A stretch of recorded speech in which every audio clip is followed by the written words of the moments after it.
hand over to Michelle now from Delta Swan, who's going to take you through her value proposition masterclass. Thank you, Pam, Trish and Becky. I am obviously Michelle Spall. Good morning, everybody who's here. This is an interactive masterclass, and you're actually going to apply what you learn directly to your own business and your own customers.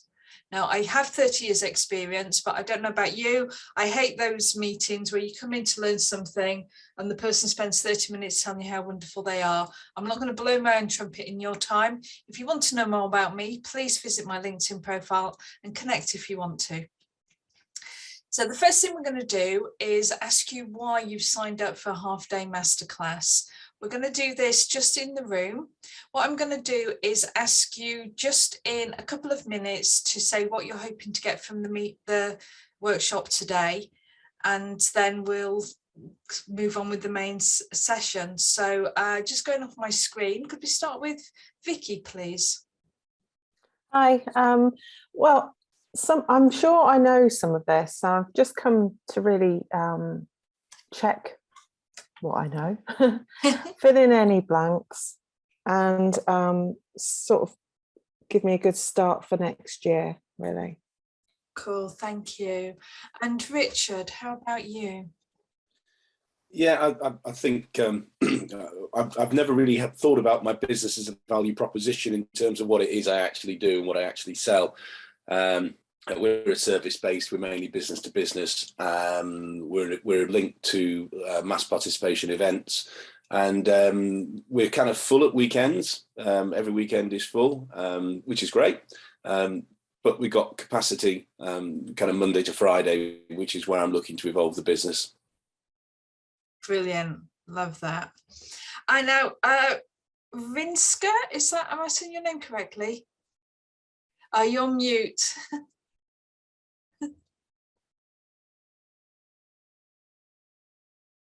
Yeah, you pronounce it perfect. Yes. Thank you. So how about you, Rinska? What are you hoping to learn today? I hope to learn a kind of not to learn. I would like to be able to get myself a good plan how I can improve our services to our clients, just to get a bit more knowledge what I could use for our company. Lovely. Bit more knowledge. I'm just writing this down quickly. Thank you. And Josie.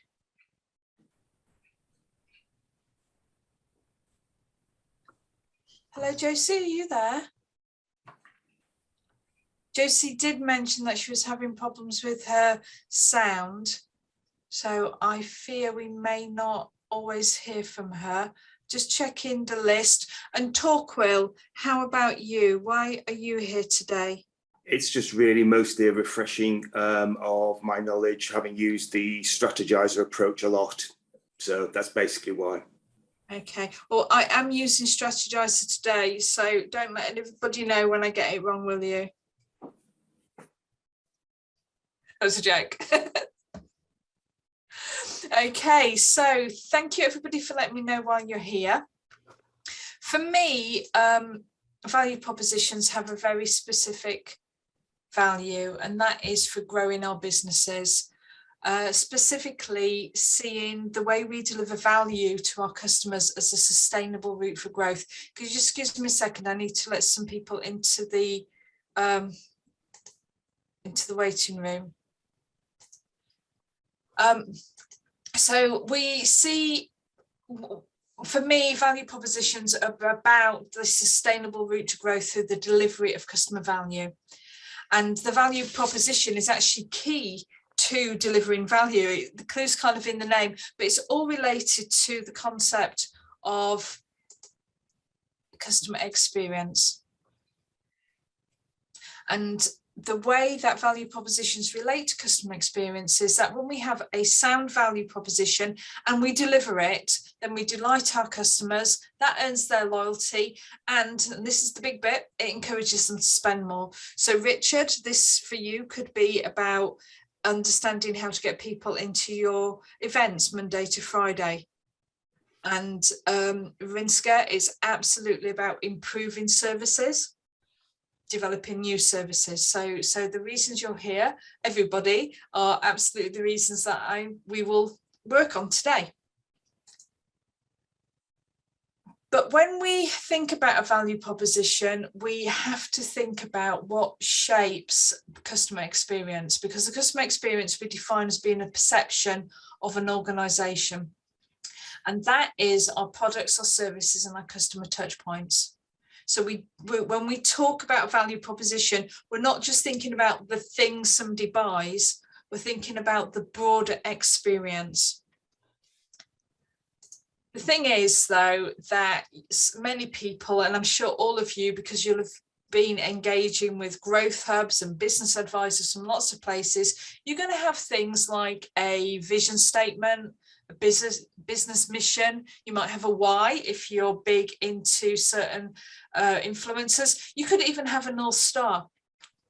And all of those things tell us where we're going and how to satisfy our customers.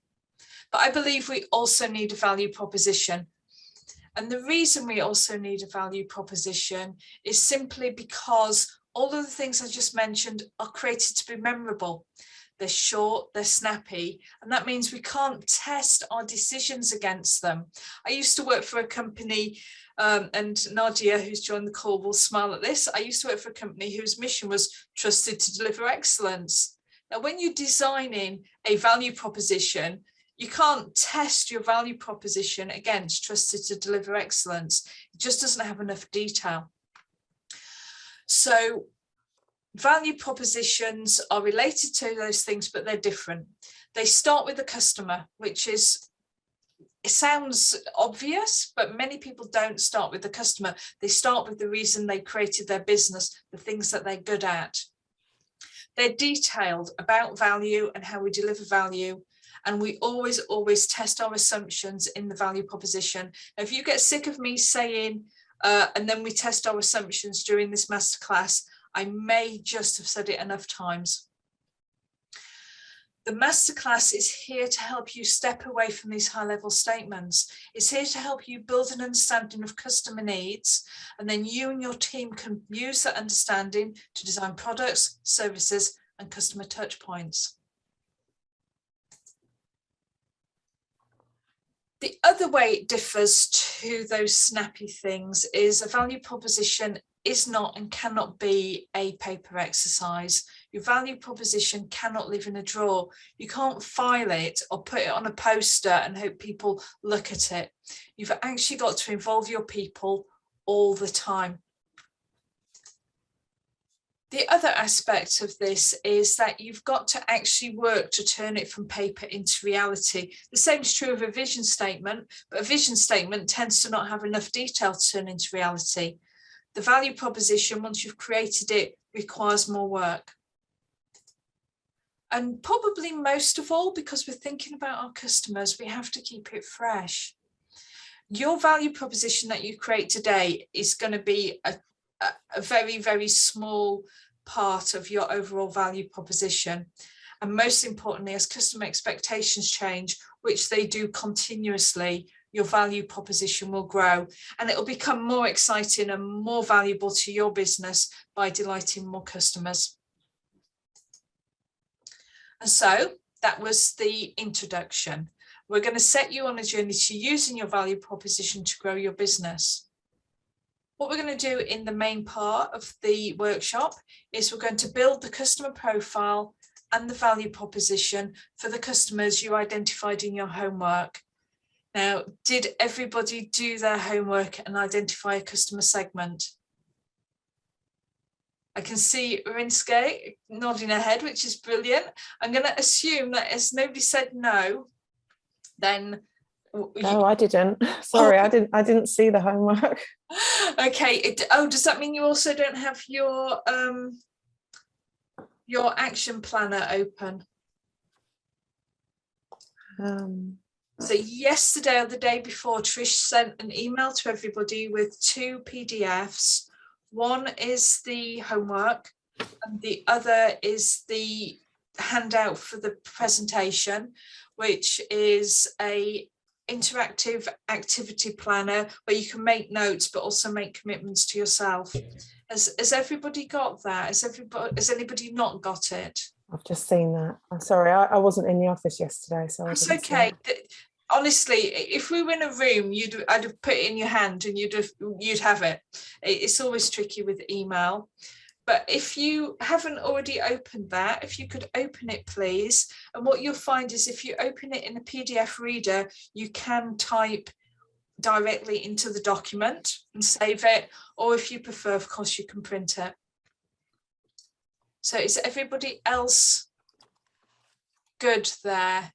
Excuse me, I know I'm in the same position. I've been at the office the last couple of days. So today's been the first day since Monday. I've been actually on my emails. So I'll have a quick look now.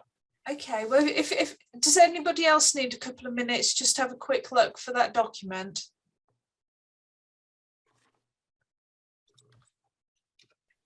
So it's an interactive workshop. I really need you guys to talk back to me. I'm very happy if you all come off mute so we can talk. There's going to be lots of questions, lots of participation. And if you can, put your video on, and then I get to see your expressions and understand if I need to go a bit more slowly or if I can speed up.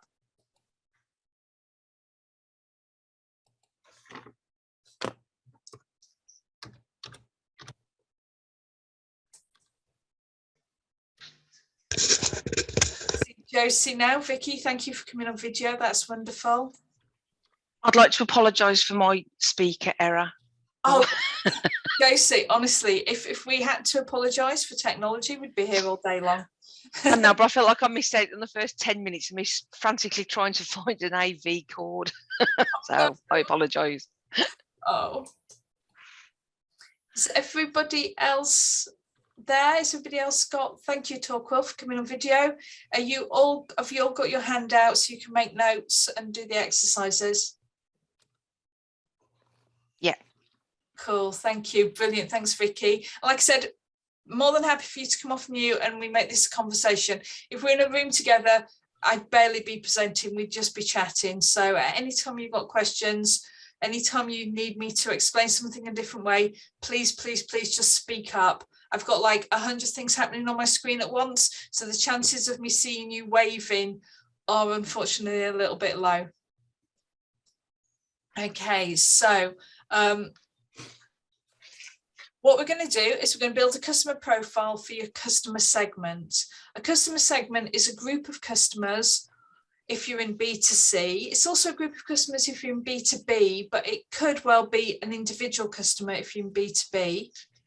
Don't need names and don't need company details, but if you could all just take a minute to think about the customer you're going to use today to build a customer profile and a value proposition.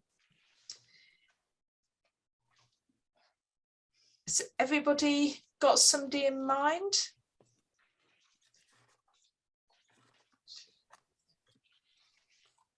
Six. I'm going to take silence as a yes. So back to the agenda. We're going to build the profile, build the value proposition. Then, because especially in B2B, building a big value proposition is an investment in time. We're going to look at something called the empathy map, which takes you a little bit closer to having a value proposition. So it's a nice interim. It's brilliant in B2B because you can use it for other stakeholders than the person you've got in mind. But it's also really great in B2C if you've got two segments who are kind of similar, but who you need separate value propositions for. You can do a full value proposition for one segment and then just use the empathy map for the other. So the empathy map's a nice little tool I want to introduce to you. But as I said earlier, your value proposition has got to be a living document. You've got to use it. So we're going to talk about using your value proposition. And because using your value proposition actually means changing things you do in your business, we're also going to look at preparing for change. So these are the timings. You can see we've got 2 breaks built in. I'm more than happy if anybody especially during the group exercises, if you want to nip off for a quick break or grab a drink or something, please just do that during the exercises. That's fine. So just repeat again, please ask questions at any time. I'm going to suggest that if you want to debate the material, because you know a different way of doing value propositions, that you and I discuss that separately. I'm always open to those conversations, but I don't want to disrupt the rest of the people on the workshop from doing the exercises. And as I mentioned earlier, we are using the strategizer method. And sorry, I was just checking who was it. Torquil who said strategizer? Yes. Cool. We are going to use the strategizer method, but I've simplified it for smaller businesses. The strategizer method is very much designed around huge organizations, and it's a marvelous technique. But for SMEs, if anybody opened the book on strategizer and started using it, I think it would be overwhelming. So it is simplified. So any questions about the agenda or what we're going to cover today? Cool. Then we are ready to go. Now, there are two parts to a value proposition. I call this the call and the response. The call is what our customers tell us. It's when they say what we need. And that's what we're going to put in our customer profile. And the response is what you say. It's how you give value. And if it responds to the customer's need, they're going to be much happier. They're going to be much more engaged with your organization. They're going to be much more satisfied with their customer experience. But you might say, I already know my customers, because a lot of you, and Vicky, I apologize for anything I say that could be misconstrued as saying marketing isn't good, because I love marketing, but this is different. This is no, that's why I'm here, because I understand that. Yeah, so just cool. I think sometimes people go, oh, Michelle's mean about marketeers. I'm not. It is different. Thank you.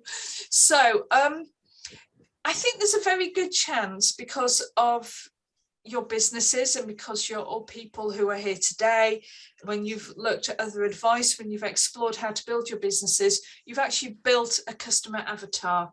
Who has a customer avatar? Oh, Vicky, you really should practice what you preach.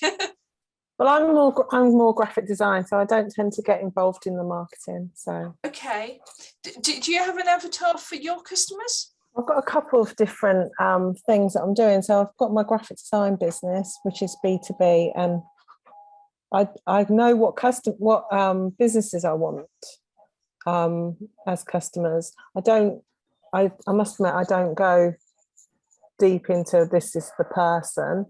I sort of know, but I don't write it down or anything. And then I do coaching as well, and that's where I'm struggling, I have to say. Well, look, writing things down, which is what we're doing today, is a really good. It's a really good way of actually crystallizing our thoughts. And it helps us think things through. That's why templates are often quite helpful. And we're going to use a few different templates today to help us all think through who our customers are. I'm going to show in a minute the difference between a customer avatar, which is a marketing tool, and the customer profile. Anybody who signs up for the customer journey mapping workshop on the 4th of February will also see something called a customer profile. These tools are all designed for a specific use. I try and combine them into one, but recognize that certain elements of my avatar, my profile, and my persona have different uses. But for these workshops, we're going to kind of keep them a little bit distinct so that you really understand how they're all being used. So Torquil, you look so interested. Do you have a customer avatar? Not particularly at the moment. We have a very, very small customer base. Okay, so customer avatars are not just for your customers today, they're actually much more important for your future and your ideal customers, and that's the same for the profiles we're going to use today and the personas we're going to use next year. So I do advocate doing them, though a little bit like a builder, mine aren't quite as good as they could be. So I do understand when people don't do them fully. Josie, how about you?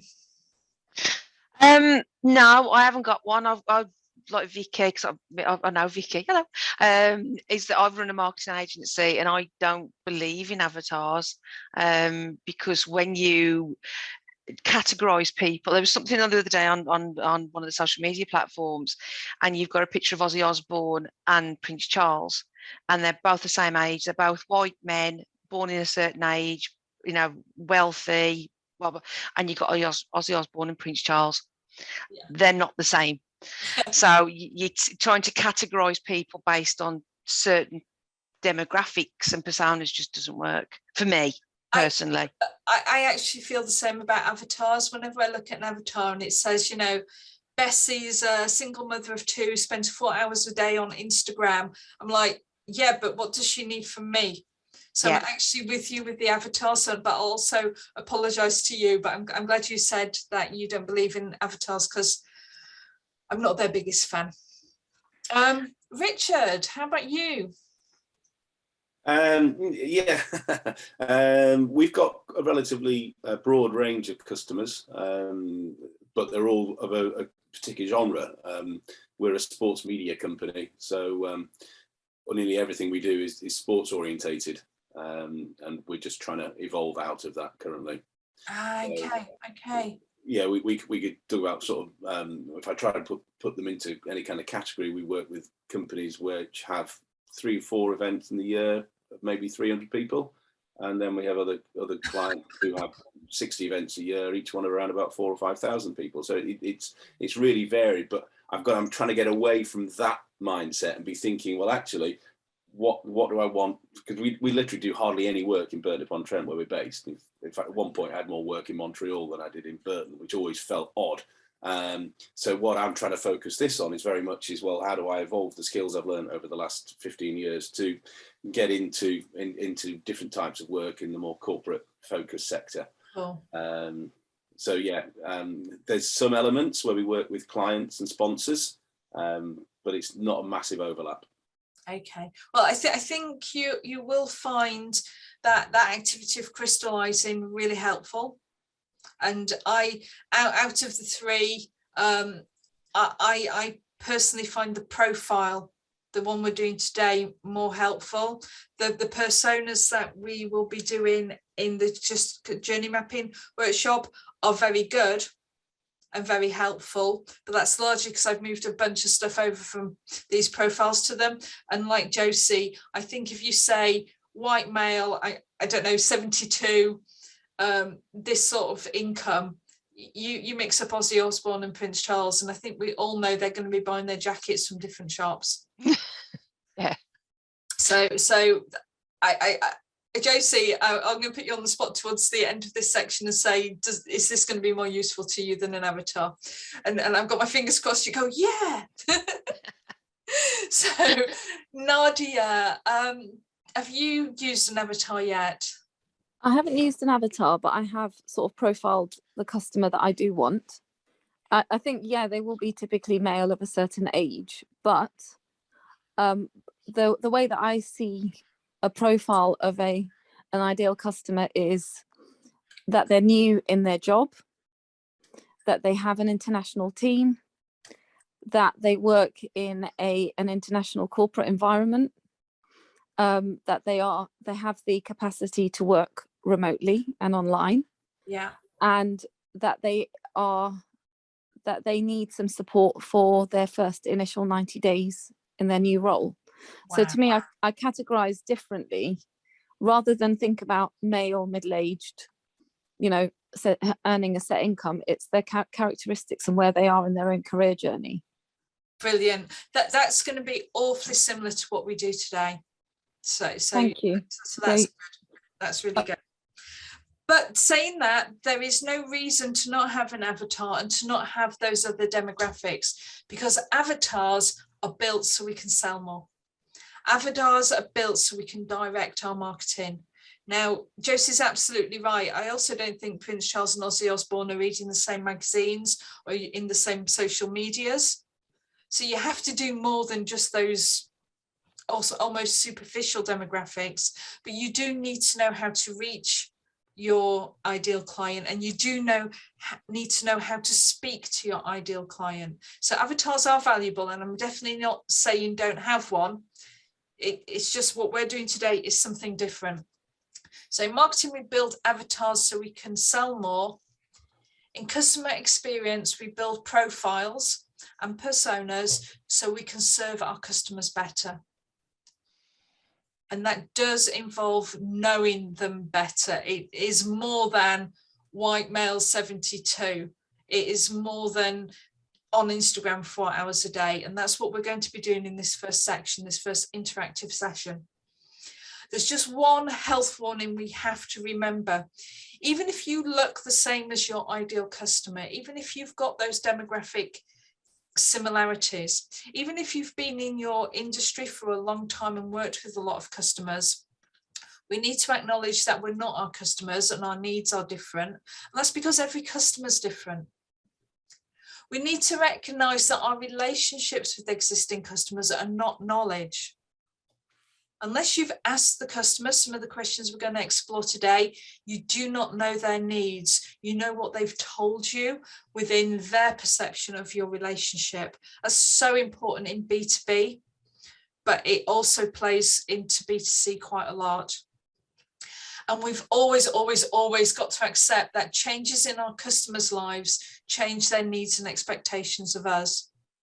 It could be as simple as at an interactive level where they've had a bad day, they've got a headache, their PC's broken down. Josie, they had to hunt around for a wire. That changes how they come to us in their journey. It changes their needs of us, largely on the emotional side. So we are going to build a profile. You are now going to be answering some questions in your workbooks. Does everybody have their workbook? I think we do. Oh, Vicky's actually waving hers around. Though your background means that what actually happened was your head disappeared, Vicky. Nadia's put a thumbs up. Josie, Torquil, Richard's thumbs up. Perfect. Thanks, guys. So we are going to build a customer profile. Oh, sorry, I'm pressing too many buttons. There we go. So a customer profile starts with their jobs to be done. We have to think about why they have come to us for something. And that could be at any stage in their journey. That could be when they're first exploring options to get a job done. So it's in your marketing. It could be when they're trying to decide whether they want to work with us. So it could be jobs to be done during the sales process. And it could be jobs to be done, the actual product and service. So it could be jobs to be done in post-purchase support. So there's lots of different aspects. And I'm going to actually give you even more aspects. The jobs to be done could be in their work or personal lives. It could be a problem they have to solve or which they need to satisfy. Now, what I've done here, and it is in your handouts, is I put some examples of different jobs to be done. So here I've used a garden centre, and the job to be done is I have to plant up my garden. That's one job to be done. Another job to be done is, well, I don't know what plants are best in my garden. So it's an informational job to be done. Or it could be an emotional job to be done. I want my garden to look better than my neighbours. Those three people with those three jobs are actually going to come to us with different needs. And there's no garden centres on, so I continue using that example. Now, you can also think about functional, social, personal and emotional needs. And here are some more examples. Different industry. I need to sort out my pension, very functional. I want to maintain my quality of life. It's a very personal thing. Or emotionally, I want peace of mind. And we can also think about the roles that our customers have. That's really clear in B2B because you generally have somebody who's buying, somebody who's paying, and somebody who's using a product or service. But it's also true in B2C. We might think of a present buyer and the recipient, or a person doing DIY and the person designing a home. I was once on a call with a marketeer who went down a drill down way of doing a value proposition, and his conclusion was that everybody who buys a drill wants to make a home pretty. And I was like, well, no, because my partner bought a drill last week and he didn't buy it to make the home pretty. He actually bought it because he quite wanted a new drill. And that is a different need to, and by the way, I'm not, he's not being nagged into doing DIY or anything. It's not me wanting the home to be pretty. He needed it to do a job that he wanted to do. But yeah, the new drill, that was pretty cool. And he was quite excited about getting a new drill. So actually, the reason you buy a drill is because you want to make a hole. Yeah, exactly. But then if you take it too far, if you go, why do I want to make a hole? Because I want to hang a picture. Why do I want to hang a picture? Because I want my house to look pretty. So you've got to know when to stop, but you've also got to know a bit more than buy a hole. So in that example, we have a drill that is really good and makes holes, but it wouldn't make a hole in the brick that we needed a hole in. So our need went from making a hole to making a hole in a brick. Yeah. And that is a really important subtlety. And it meant when we looked online and filtered for all sorts of different things, we ended up with a very different list of drills to a list that would have been just a hole. Yeah, so I completely agree with you, Josie. But when we're thinking about jobs to be done, which is a form of need, we're always got to make sure that we get as specific as possible. Now, I've put another example on here for roles. So we've got 3 people interested in buying a lathe in a machine shop.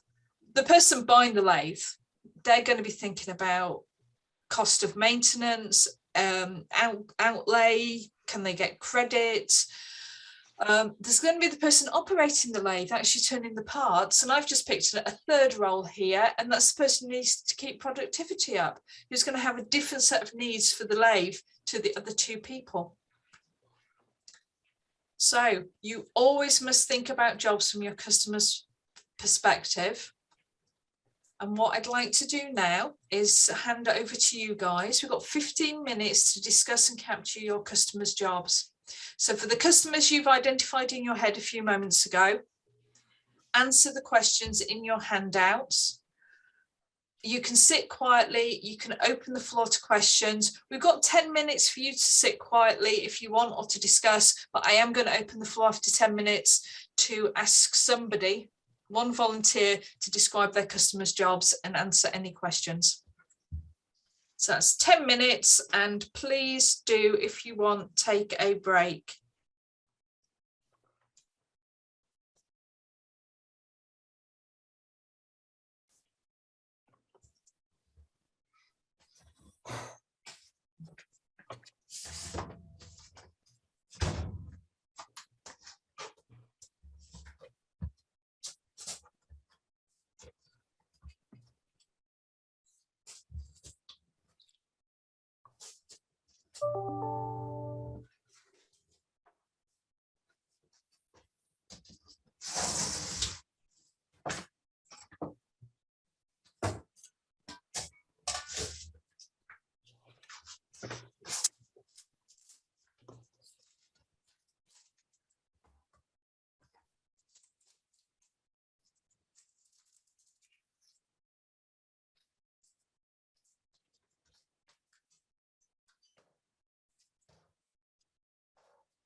can I just quickly ask for some help?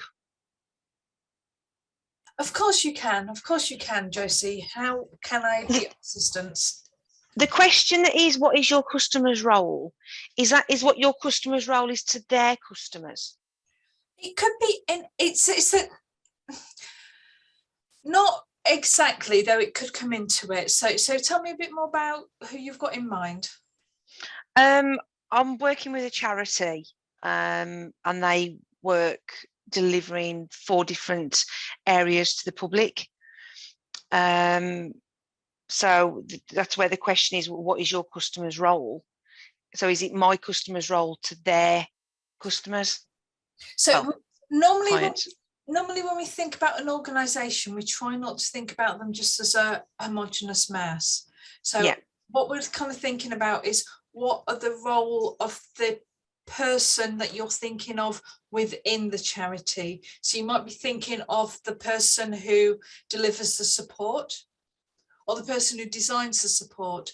It could be somebody in a back office situation who's buying products and services so the support can be delivered. It could be the CEO of the charity. So in this instance, then I'm supposed to be thinking of just one person, not the organisation. Yes, sorry. If you're in a B2B, I would definitely recommend thinking about one person whose needs you need to satisfy. Of course, if you've got enough time in the exercise, you can think of more than one person. Okay, lovely, thank you. I'll Sorry, I wasn't that bit. on that. Yeah. Right, I should go back to the drawing board. Thank you. We've got 4 minutes left. Is everybody else okay? Michelle, I have a question actually. So one of the things he talks about in the value proposition is it being measurable. I think a lot of the things that I'm hoping to start with my business is that the gains are not necessarily measurable as such, that you could say the existence of an artifact, but I'd like to make them more objectively measurable. So the artifact being effective. Yeah. So it's a little bit challenging, I think, to get that measure. I would say right now, don't worry about measures. We're going to look at 2 other aspects of customer profile. Yeah. And when we look at the value proposition itself, which is the response, you'll start to say, well, what are the things I need to do? And then at that point, I would start thinking about measures. Because right now, your customer, unless your customer is absolutely saying, I need this and I'm measuring it this way, you're not thinking about the customer if you assign measures today. Now, if your customer is coming to you and saying that lathe must turn 100 bits per minute, then that's a customer need and the measures are appropriate. Does that make sense, Nadia? It does, thank you. It makes me feel a bit more reassured. Thanks. Good. So we've got 3 minutes left. Everybody else okay?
Okay, guys, that is your 10 minutes. Don't know if you can hear my horrible noise going off here. There we go. How was that exercise? Somebody has to speak to me. Richard, I'm going to make you speak to me. I was just almost about to volunteer, so yeah, that was fine. I looked at 2 customers, and this is kind of quite useful in terms of almost defining what it is I'm actually trying to do and trying to focus on. So I looked at our business to business element, but I also looked at our individual targets, which I've actually got a meeting with a marketeer about this afternoon. How far do you want me to go with this? Do you want me to actually go into the detail of what I've written, or? Yeah, I think. All right. So the job that I thought about from the business to business context was, it was a member of staff within an organisation, ideally 40+ employees, maybe part of a multinational. They've got a role in company and promoting company news, which is to keep public, staff, partners informed of what's happening for either internal business use or to create newsworthy stories to get some PR about what the organisation is doing. That's the first job role. And they're going to need some kind of media or imagery associated with that particular story or that particular role. And the second one, which is probably the more interesting one, because that's the project I'm working on at the moment, is working with individuals to create images for them that make them feel positive about themselves. So that was the 2. I think we've lost Michelle. Was that bad, was it? Gosh.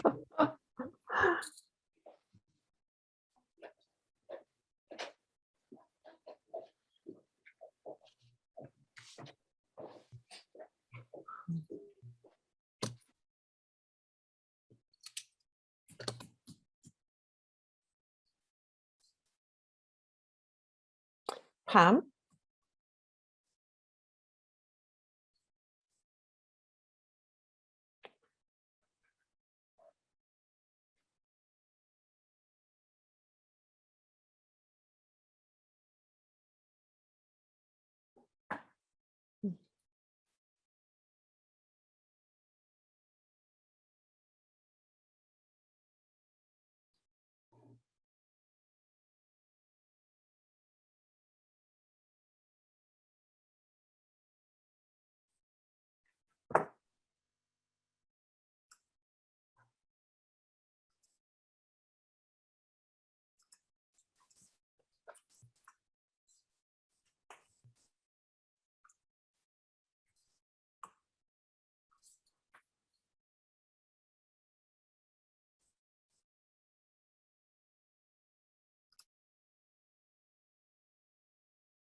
It feels a bit like an awkward silence for the time being.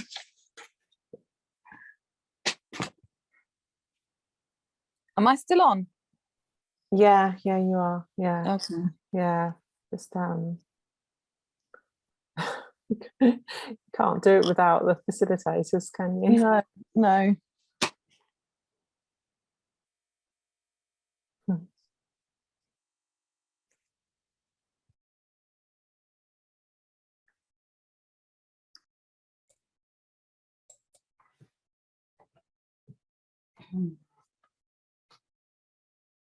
Hi, ladies. Are you trying to get into the breakout rooms? Is Michelle? No, Michelle's gone. Where's she gone? She just fell off the call. She froze and she fell off the call. So she Oh, was part way through doing some stuff with us. Right. Okay. And has she assigned you to the rooms? No, we haven't got that far yet. Okay. Right. Let me just close this off here.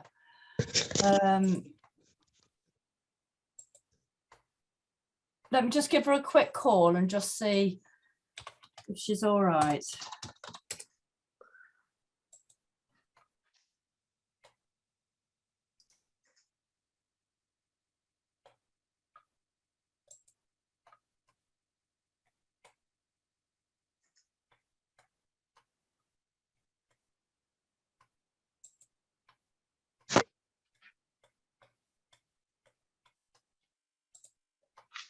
Just bear with me. Do you want to grab a coffee?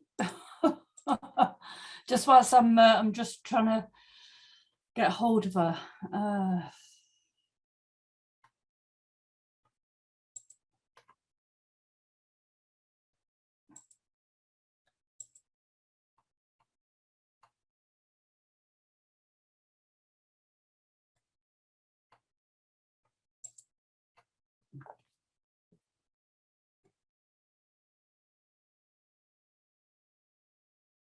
7949.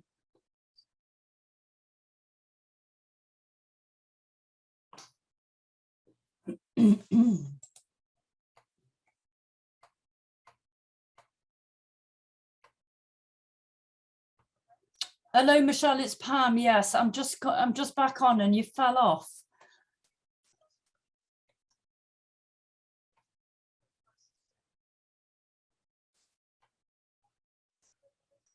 Yeah, they're all just waiting for you to come back in. Yeah, I've just told them just to go and grab a coffee whilst you get sorted.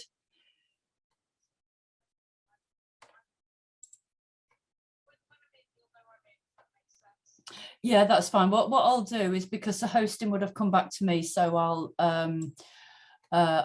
watch out for you to come back in. Okay, see you shortly.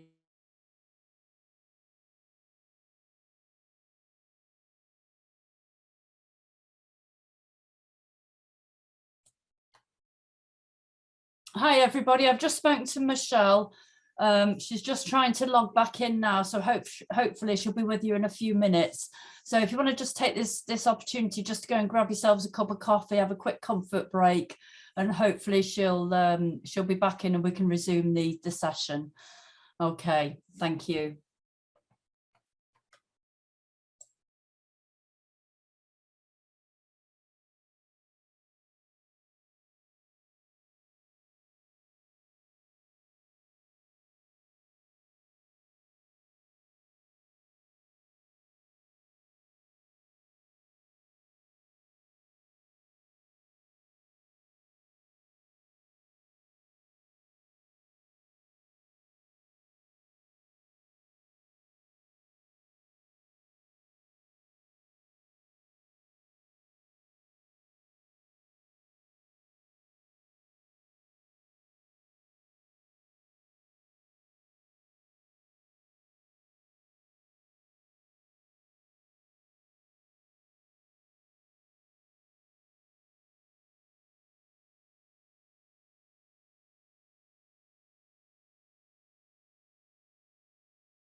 So sorry.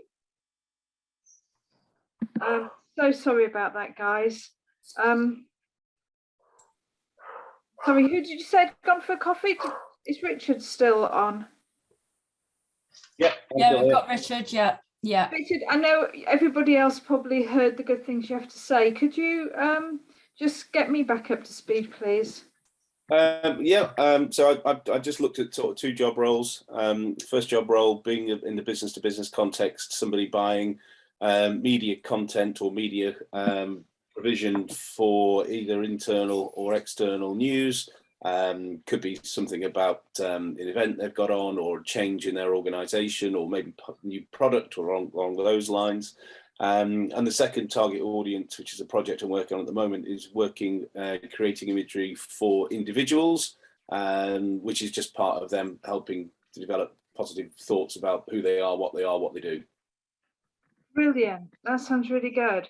And was looking at them through the lens of a profile helpful to you? Yeah, I've not really looked at it before. I've just sort of thought, well, that's obvious, and it's nice to kind of stop and go, maybe it's not quite as obvious as you're thinking, and actually maybe it's a little bit harder than you imagined as well. So yeah, very useful. Good. Okay. Did you have any questions? Does anybody have any questions?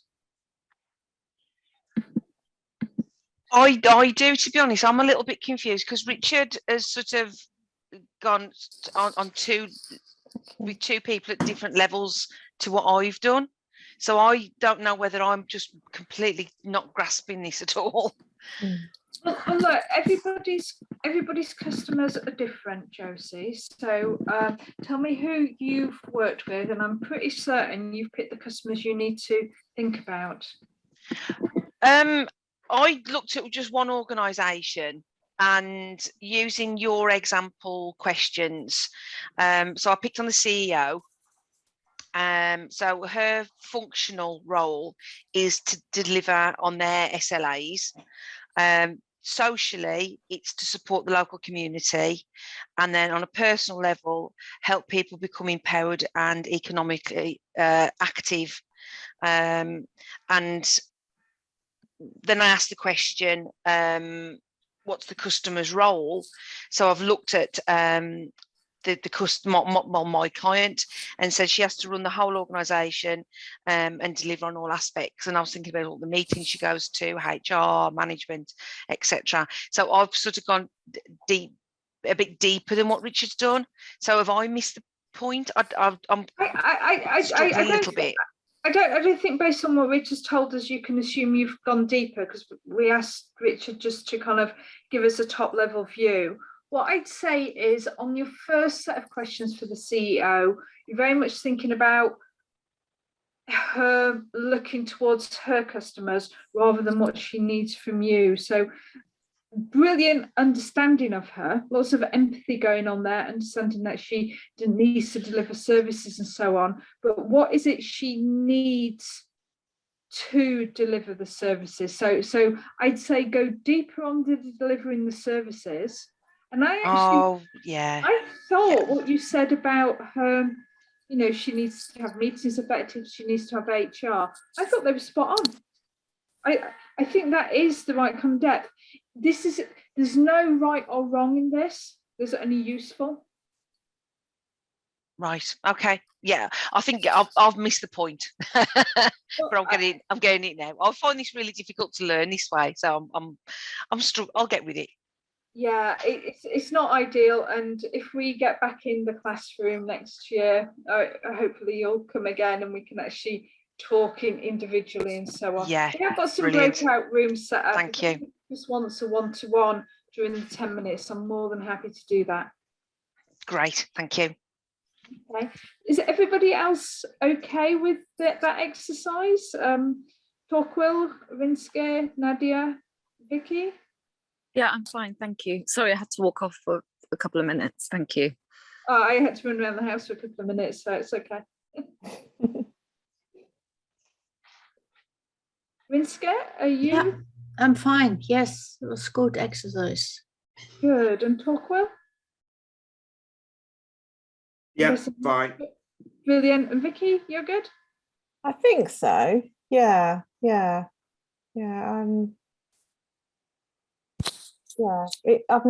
I've never looked at it like that before, sort of functional, personal and emotional. So that's quite helpful. Good. Well, look, as I said, in these 10-minute bits, normally I'd be walking around a room, having a chat. Talk with each other, but also if anybody wants to nip into a breakout room and have a one-to-one, that's absolutely, that's how we'll run it. Okay. Can I just tell you what I've written? Is that okay? Yeah, of course, yeah. Okay, so when I'm doing design, my customers are business to business. So I've tried to look, I think I've worked it out right. So the reason they would be looking for design, or looking for what I do, is because they want to get more business, ultimately. But they don't understand why they should spend money on professionally marketed, professionally designed marketing materials. But they want to make their company look better, stand out from their competitors, and they personally want to appear more professional. So do you think that's the right sort of thing? And the people I tend to deal with, they're either managing directors, sales directors, or marketing directors. Yeah. I think the last three things you said were actually spot on. They want to stand out, they want to look better than their competitors, they want to look more professional. I think there's probably more you can explore in there, but you can't, none of us can. I said in the an earlier slide, we're not our customers, we don't know our customers. No. I also warned you that we're going to test our assumptions and test our assumptions. Today is about learning how to use the tools by using them. Okay. One of your homeworks, which I hope you'll all be taking, is to go and speak to customers and find out exactly what they believe their jobs to be done are, and the other aspects of the customer profile that we're going to come on to. So please don't beat yourself up, anybody. This is such a strange way of thinking about the world, and it's also quite artificial. We're also doing it in an environment which isn't a great coaching environment. So in the next exercise, ask lots of questions. We can do the one-to-ones. You can ask each other questions. If we were sitting in a room, you would be sitting at a table, and and you would be asking each other what you were thinking of, and you'd be making eye contact. You don't get that here, so we have to maybe be a bit more explicit about seeking that out. So we'll do that a bit more in the second part of the profile. Are there any more questions on jobs to be done? Good, okay, thank you. And I'm so sorry about the internet connection fiasco I've just experienced. So the second part of a customer profile are the pains, and I think we probably all recognise the little diagram that we've got there. Pains are things that annoy our customers when they're trying to get their jobs done. They're also the risks to getting their jobs done, or the potentially bad outcomes. We've got three questions again. The first one, a little bit long. What are the undesired outcomes, problems, and characteristics? And again, I've given you some examples. So what we kind of see here are, again, we're kind of thinking about functional, we're thinking about social, we're thinking about emotional. And we've got things like, well, this solution I'm about to buy, the solution to my job to be done, the solution to the problem I'm experiencing just doesn't work. I look bad using the solution. I don't mean kind of like when you buy a pair of jeans that look too tight, but you look bad because you have to fumble your way through it, or you're not confident in its use. I feel bad using the solution. That could be confidence again, or it could even be a kind of a moral or a personal preferences aspect. I like the next one. The solution is boring, ugly, etc. We very much see that in B2C environments. You might have the most amazing phone functionally, but if it's ugly, nobody will buy it. So that's one set of questions about pains. The second set of questions about obstacles, things that are stopping the customer getting the job done or slowing it down. Slowing it down is just as important an obstacle, because as we all know, everybody has got so many things they want to achieve. time is limited. So with obstacles, we think about things like slow it down. And our questions here could be, the pains examples are, I don't have time. I can't afford an existing solution. And this is my favourite, I'm working during delivery hours. Rinske, you looked a little bit puzzled then. Yeah, I'm working during delivery hours. I don't know where that would belong to, but that's okay. Well, no, that's good. It's good.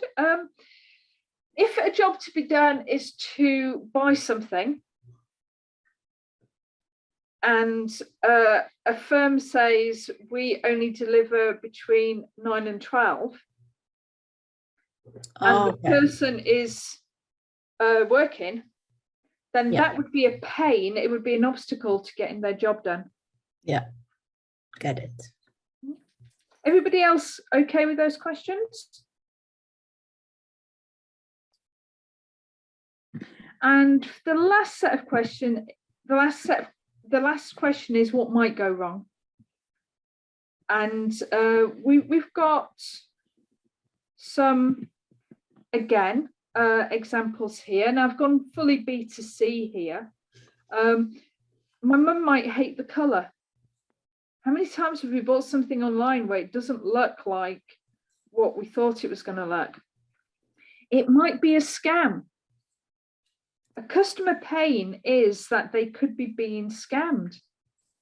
So our value proposition in that situation is to be trustworthy and honest and open. I've gone into VP because I just wanted to explain that scam one. They might just be worried something they bought falls to bits. Are those questions clear? Yeah, So they are. Oh, sorry. No, it's me. Yeah, those questions are really clear because it shows to me what can go right and what can go wrong, and how do you overcome the things that go wrong. Good, good. I think you could probably be delivering this workshop, Nadia. That's exactly why they're there. So is everybody happy to go into another 10-minute section? While you're doing that, I'm going to quickly try and go back to my larger PC, but I will always also be around and listening on this laptop if you've got any questions. So shout up sooner rather than later, and I'll do some time check-ins. Is that okay with everyone?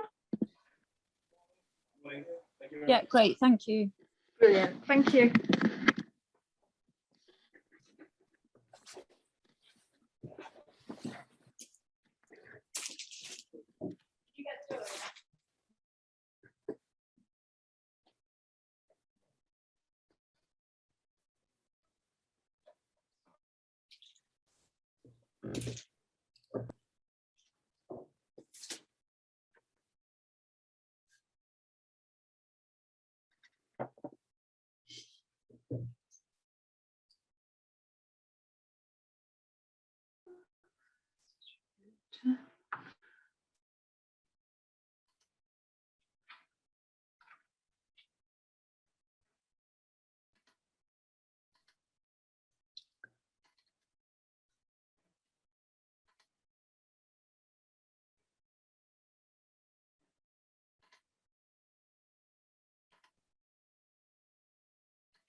Recording in progress.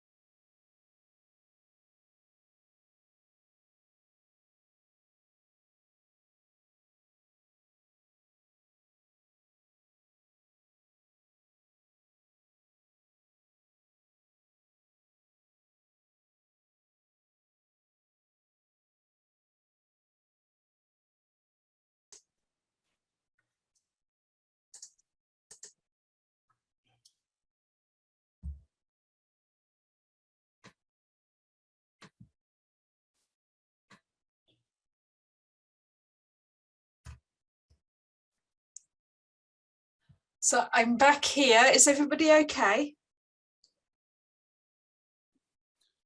Yep. Yeah. Yep. Good. Brilliant. Thanks, everyone.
Oh, I lost somebody. 1, 2, 3, 4, 5, 6.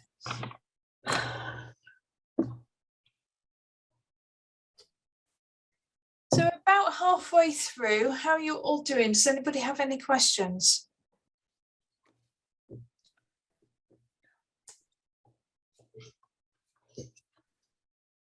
No, fine with this. Good. Thank you, Richard.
Coming towards the end of the 10 minutes, are you all doing well? Do you need a bit more time? Any questions?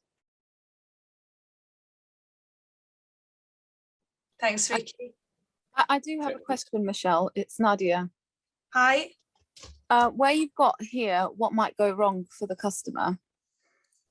So this, like I said, the service I provide isn't strictly measurable at the moment in my mind. But what might go wrong for me with that customer is, even if that customer is satisfied with the outcome, they will have a peer group which will have feedback on the service that I have provided, and they may say, well, I'm not entirely happy with it, or I wasn't impressed. I think that piece is going to be a little bit of a challenge. Obviously, yeah, absolutely, Nadia. There is going to be a point at which you have more stakeholders, but for this exercise, we've really got to think about the customer. So we think about that person who's in a new job. They're doing their 90-day plan, and what could go wrong for them? It could be they don't achieve their goals. It could be they don't make the right relationships. What could go wrong for them during that activity that you're supporting them during? Okay, I've gone one step ahead. All right, thank you. Thanks. It's okay.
So we're just coming to the end of our 10 minutes. How did you find that exercise?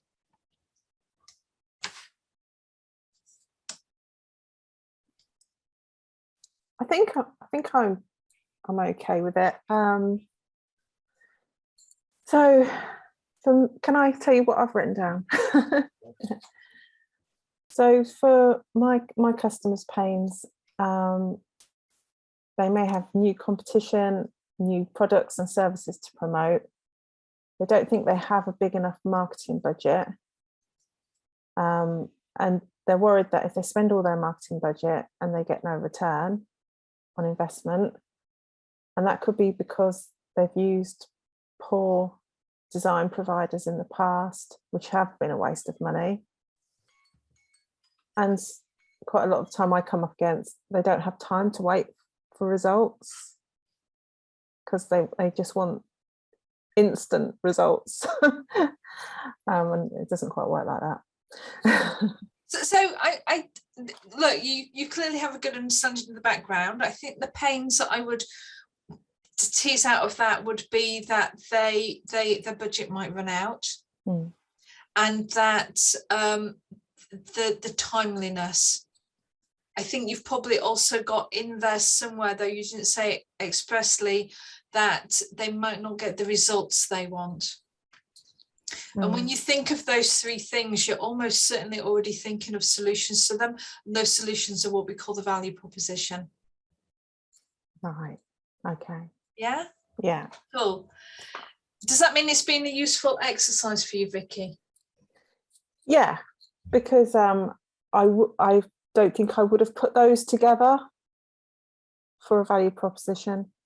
I never get involved in this side of things. Usually I'm working with people who have already done this. Yeah. So they go and do that and then come back and feed me what they want, and then I design around it. So I don't do it for myself. So yeah. Yeah. No, you may not need to, but I think all of those three pains, well, you can be addressing them indirectly, even if you don't get the opportunity to directly address them by thinking about review cycles, feedback, open, transparent communications about what's going on, the way that you communicate the budget. So even if somebody else takes the load on sales, and I wish I had somebody to do that for me, you can still use that understanding to enhance your value proposition. Okay. Good. Really good stuff there, Vicky. Thank you. Anybody else would like to present back? I've kind of got my eye on somebody who hasn't spoken for a while. Does anybody want to volunteer before I pick on Torquil?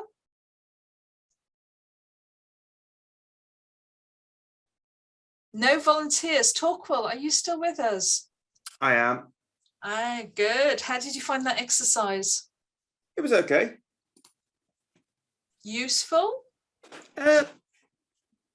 Yeah, I mean, I've done stuff like this before, so it's relatively thing. It's just obviously just looking through at the pains that you're actually looking that they're there, rather than trying to provide gains at this particular point. Absolutely, gains come next. Your knowledge of Strategizer, it does help you know why we're focusing on this thing. What customers are you thinking of? I said we have a very, very small customer base, only about a couple of organisations, and that's the way we want to keep it. So we've got a particular piece of the job we know, the job that we're doing, and that's spreading out a little bit now from an individual into a more wider into an organisation.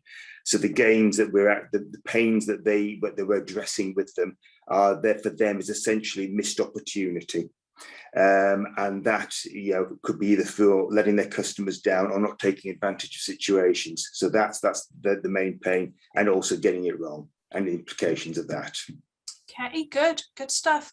I think there's still a little bit of focus there towards what could go wrong between them and their customer, and it would be good to get specific about what could go wrong with the service you provide to them. So if the pain relief, but the pain for them is them getting it wrong. Well, they can't get it wrong because you're providing the service. What could go wrong with the service you provide them?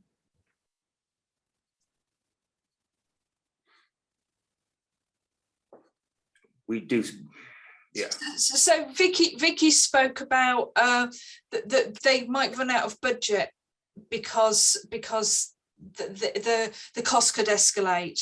So the costs of buying Vicky's service could escalate. So that would be something that goes wrong between them and Vicky. For you, what would be the equivalent? I don't think there is a particular equivalent, but. Well, what is it you do for your clients? We provide a mixture of consulting, coaching, and guidance.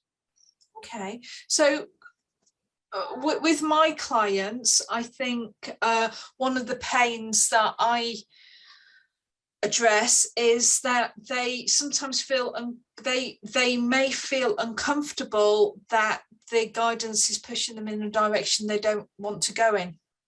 So that is a and I often hear that when I speak to people and they say, oh, we've spoken to the customer experience consultants and they just made me do all this journey mapping and it didn't help us. So I think a pain in our environment can often be about the match between the specialism and the guidance that we give as consultants and what they want, what they can understand, what they need. And do you see where I'm going with that? Yeah, I can. I may have a different opinion, but I can see where you're going there. Okay. Well, I'd love to talk to you about that maybe in the next session, if that's okay. Yep. Okay. Richard, Josie, Rinska, are we all good? Yeah. I mean, I just, from the B2B context, I looked at the fact that sometimes people have very short notice. They don't have a lot of time to procure services for media coverage. It can be very imprecise timings. More often than not, you'll turn up. They want you there at 9 o'clock. Things don't start until 11:30. It can be very difficult for them to manage that. It can be quite infrequent. So it's not like there's a schedule of work when they're engaging with freelancers. Maybe previous freelance experience, but I think something Vicky mentioned there. Lack of client brief. Sometimes, depending on the levels of organisation with the client, they'll be very precise, exceptionally precise, and other times they'll be exceptionally vague, or you've got nothing to work with, and you do the best you can to hope that at the end of it they don't go, we're not quite got what we want. Okay. And then the last one, again, along with Vicky's line, is budget. I think there's a misconception that photography, videography, media is actually relatively inexpensive because everyone does it. Yeah. Let's just go back to the kind of the big piece around client briefs and so on. For me, the pain is we might not get what we want. And then the reason for not getting what they want is they don't brief very well. And then your value proposition is helping them create the brief. Yeah, I mean, we work with myself and another freelancer work with a company that were launching a new sports brand, and that was a big part of the initial discussions before we wanted to engage with them, was to make sure they had a very clear vision of what it is that they wanted to achieve, because they said two things which were red flags to me. One, we want to be another Gymshark. Well, you know, everyone wants to be another Gymshark, but there's a bit of a journey that was gone on that nobody knows about in order for that company to be successful. And secondly, they also said, we've also been through 2 to 3 photographers already. And it's like, well, you know, that's your first photographer should have been the right one, because that's the one you chose initially. And we did quite a lot of sort of pre-work with them to get, I wanted to make, I guess because we looked at it as a bit of a relationship, I didn't want this just to be a single job. I wanted this to be part of a long-term commitment to work with them. And it was fairly clear that their aspiration to be Gymshark wasn't matched by their investment or clarity of what it was they're trying to achieve. And I think from my perspective, that was as handy as having the work, because it's you can rush in, get the job, you know, feel fantastic about it, but actually just becomes exceptionally stressful and difficult to manage because the client hasn't got a clear vision of what it is they're wanting. Okay, so you have clearly kind of implicitly understood a pain and a value proposition. I think you're still kind of seeing it a little bit from your perspective. If you can flip to their perspective a little bit more and see exactly that story from their perspective, what you'll see is that pain of exactly with Vicky's, we've tried other people, it didn't work out. What if it doesn't work out with Richard? And your value proposition is that piece of work, taking the time to help them develop a vision, help them understand what they actually need. And if you see it from that perspective, I think you'll have an opportunity to look for other ways of resolving that pain, and also look at ways of kind of making sure that when you do that piece of work, it's within their timescales and within their budget. Because I think when customers are being let down once or twice and then they get to the crunch point, the last thing they ever want to do is talk about plans and strategies. I think we've all been there. I know I've got a client at the moment who just never ever wants to talk about strategy. It's always task. And the tasks are always the wrong thing. So if you can kind of flip that viewpoint, I think you'll start seeing other pains and other opportunities for you to build into your services. Yeah, I mean, just that was an interesting case study. That one, it was quite an unusual one. It's very rarely something so substantial. More often than not, it's sort of, hey, we need somebody tomorrow, or you're free. So we very rarely have that opportunity. Yeah. But then you've still got that pain. We need something tomorrow, but what if the thing that I get tomorrow isn't what I need? Yeah. And you've still got that value proposition of understanding, helping the client understand what they need. Yeah. Now, they're never going to say they don't know what they need, but they are going to say, I might not get what I need. Yeah. Cool. Nadia or Josie? Sorry, Nadia, do you want to go first? No, please go ahead. Yeah. So I looked at the pains that I help this charity with.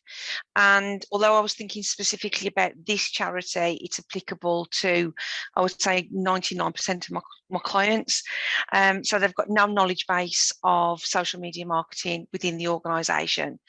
They don't have the relevant skills, and they don't have the time to either upskill or have a dedicated member of staff within the organisation. One of their pains, they need to raise their profile to the general public, and they also need to raise their profile to their funders, because the funders are becoming increasingly demanding that they're seen on social media. They need to be seen to be more professional. You know, sort of with branding, it's all about the trust element and the consistency, which they didn't have before. So I've come on board to make sure that the branding is more consistent. Their pains with me that they might not get any return on investment, and this is in particular with this organisation, because they won't. It's a chicken and egg situation with them on social media. They're not providing me with any information. So I don't know what is happening within the organisation, which is quite difficult. And also then that impacts then on the algorithms and engagement, etc. And also another problem could be that the funding runs out. So although they may want to retain my services, they may not be able to physically afford it because they don't budget for me when they apply for any funding pots. Okay, that's really useful insight, Josie. What I'm going to say is the raise profile to the public and funders and being more professional, for me, feel more like jobs to be done. That's what they need to achieve. And that's why they've right. Okay, yeah. Those are the jobs to be done. The pains, again, a little bit like Richard, you're kind of thinking of it as the things they're not doing, but they're coming to you for social media profile and awareness in the public. So it's their pains will be a big level. It doesn't work.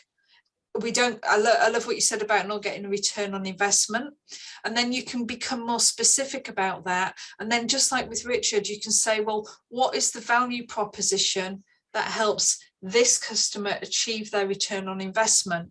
Well, then they need to be publishing regularly. They need to be publishing information people want, and then it becomes my value proposition is helping them pull together that information so that Josie can then go away and do the social media publishing. Do you see that kind of flow from jobs to be done to pains through to value proposition? I can get the jobs to be done, but not the paying, because the pains, I mean, this is like I said, 99% of the clients I work with, their pains are they appreciate they need to be on social media. However, they've got no knowledge, no skills, they don't have the time, well, they don't like it. Well, that's not their pains. Those are parts of the reasons why they're coming to you. And actually what you've hit here are their gains. And we're going to hit gains in a moment. So just like Torquil, you are thinking of gains. But here, what we're saying is they've got this job to be done. I need to be visible on social media. I want to engage somebody to manage my social media for me. What are the pains in that service provision? So if I engage somebody to do, this is why I don't engage somebody to do my social media. Well, they're not me. Can they reflect me? I don't see how somebody could speak with my voice. I don't see how somebody could talk about my business the way I talk about my business. So for me, that's a pain. It's a worry. It's something that could go wrong. And I think when you said the return on investment, that was a really, really good pain, because they've got a limited budget. And if they end up spending more on social media, they can't do the things they want to do as a charity. So there's a pain around cost. There's a pain around value for money. Does that make sense? Yeah. What we're going to do for the next session is I'm going to spend 2 minutes with each of you in a room, and we'll talk about your specific customer profiles. So we'll change the format of the session so we can have better one-on-ones. And Josie, we can pick that up there, and Torkel and I can have a discussion about our definitions of pains and so on. Is that okay? Yeah. Good. Okay. And Nadia. Thank you. I think if I focus on the pains, one of the pains, I know I'm conscious of your time, one of the pains is when a new leader comes into an organization, they've got to build a team, and the team have got to give them the right reporting and the right messaging. And as natural human beings, we want to give a positive message. So having someone like me who comes in to help that leader manage that lack of trust from the team to be able to share with them bad news. I don't know how to word that one. I think I'm finding that a little bit challenging. Well, I would say the pain there is that they don't learn the things they need to learn to manage their team. Yeah. So even though I've said get specific, maybe that's a little bit too specific. The example you gave, the example is Nadia's going to coach me, she's going to teach me things, but what if those things don't work and I don't achieve my goals as a leader? Yeah. Yeah, that's it. That's an easier way to describe it. And then you can, then when you're thinking about your value proposition, you can think about what interventions you do to make sure that they're applying what they've learned, what interventions they're doing to understand whether or not it's working within the business. Yeah. Yeah, that's useful. I think just to move on to the gains. We haven't done gains yet. Can you hold on? Sorry, I've got gains. Thank you. That's okay. That's quite okay. Okay, so as we have touched upon, there is something else in the customer profile, and that's gains.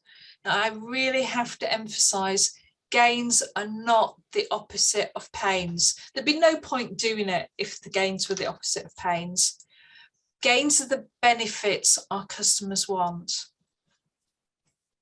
So they've got a job to be done. There are things that could stop them getting the job done, which are the pains. The gains are the things they achieve as a result of getting that job done. We okay so far? Josie? Yeah. Are you okay? Yeah, I'm just really struggling. Your last slide, the first question, I have read it, and I just don't understand it. And I'd like to think I'm reasonably intelligent, but I just didn't understand the question at all. That's really good feedback for me. And when you and I talk one-on-one, I'll understand that. We'll hopefully clarify that, and I'll certainly take it back to improve the question. Thank you. I'm just struggling. Say, yes, you are intelligent. So the pain for me in delivering this workshop, when you decide to come on this workshop, the pain is, what if I don't understand it? That's not your problem. That's my problem. Right. That I have to resolve in my value proposition, and my value proposition will be make the questions clear. Yeah. Okay. So gains are not the opposite of pains. They are the benefits. And now we have 4 questions just to break the cycle. There could be the gains that people require. Now here I'm going to use a few different examples. When buying a phone, they might say, I must be able to connect to the Wi-Fi with my phone. When buying paint, and actually I wrote this a couple of months ago, but it's actually come true in our house just yesterday, the paint actually has to cover the wall. How much time do we all spend looking at paint colours and picking out the perfect colour? We did that, and after drilling, my partner has painted the wall and it didn't cover. So it's a gain. Invoices must be correct. That just sounds like a quality aspect, but in actual fact, if you're providing a service, an accountancy service, and your client is issuing, it could be a pain, is issuing invoices that are incorrect today, but you give them a new service and they then start issuing correct invoices, that's a gain for your customer. And finally, and I suspect more than one of us has hit this one, we buy a gym membership, but the actual gain of the gym membership is it really must make us fitter. So those are the gains that are required. Somebody, when they're buying and using, knows these are the things that they want. The must-haves, if you like. We've then got gains that are expected. These are slightly less obvious and slightly less important in some ways. So my phone must look good. The paint must be easy to use. I should spend less time issuing invoices. I'd like to meet interesting people at the gym. They're gains and they're expected. Then we have gains that are desired. These are even better to haves. So we've got my smartphone gives scammers an earful. I only need one coat of paint. Invoices should trigger payment automatically. And I can get healthy food at the gym. The things that are going the next step further. And what you probably also thinking is, well, hang on, some of these things are actually required. And that's because as time's passed, things that once were desired became expected and then they became required. Certainly now, most of us would only expect one coat of paint. And finally, what gains are unexpected? Now, we can't answer this because they're unexpected. But if we think about buying a mobile phone 20 years ago, it had buttons, it had a keypad. So when we saw the first phones where the keypad was a graphical on the screen, that was unexpected. And just like those desired outcomes, gains, what we have is that has now become required. Have we got any questions? Okay, give me 10 minutes because I came out of the meeting and have come back in. I haven't got the meeting room set up that I had set up. So bear with me and then I'll ask you into meeting room one by one. And then we've got 10 minutes again.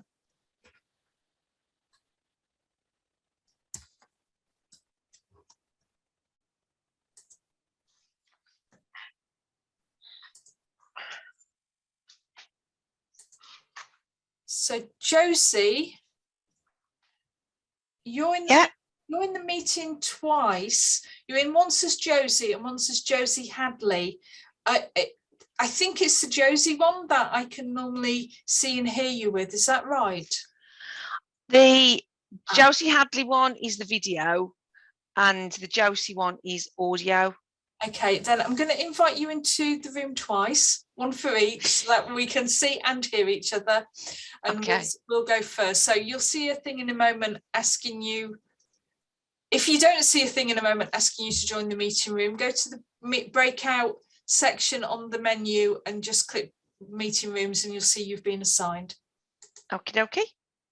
And I will see you there in a minute. Okay.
You're muted, Michelle. Thank you. So we're back, as you can tell. Josie's given me some really helpful feedback, which is going to help me explain the 3 sections of the customer profile. I'm going to do that in a second, but let's first hear from everybody who wants to feedback on their customers' gains.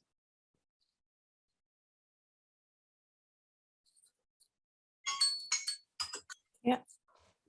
Does anybody want to start? Yeah, I'll start. Cool. Okay. So my customer gains,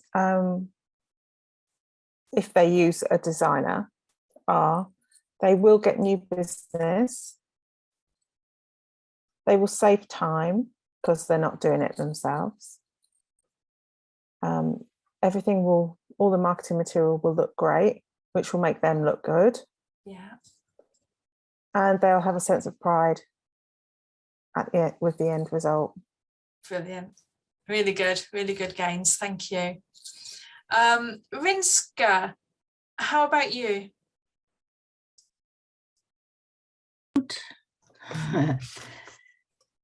Start video. Yeah. The desired, okay, we supply playground equipment, just to make it clear. So the desired outcomes of the gains will be that it is accepted by the local community, that it is an asset, and I mean, it is required, but and expected.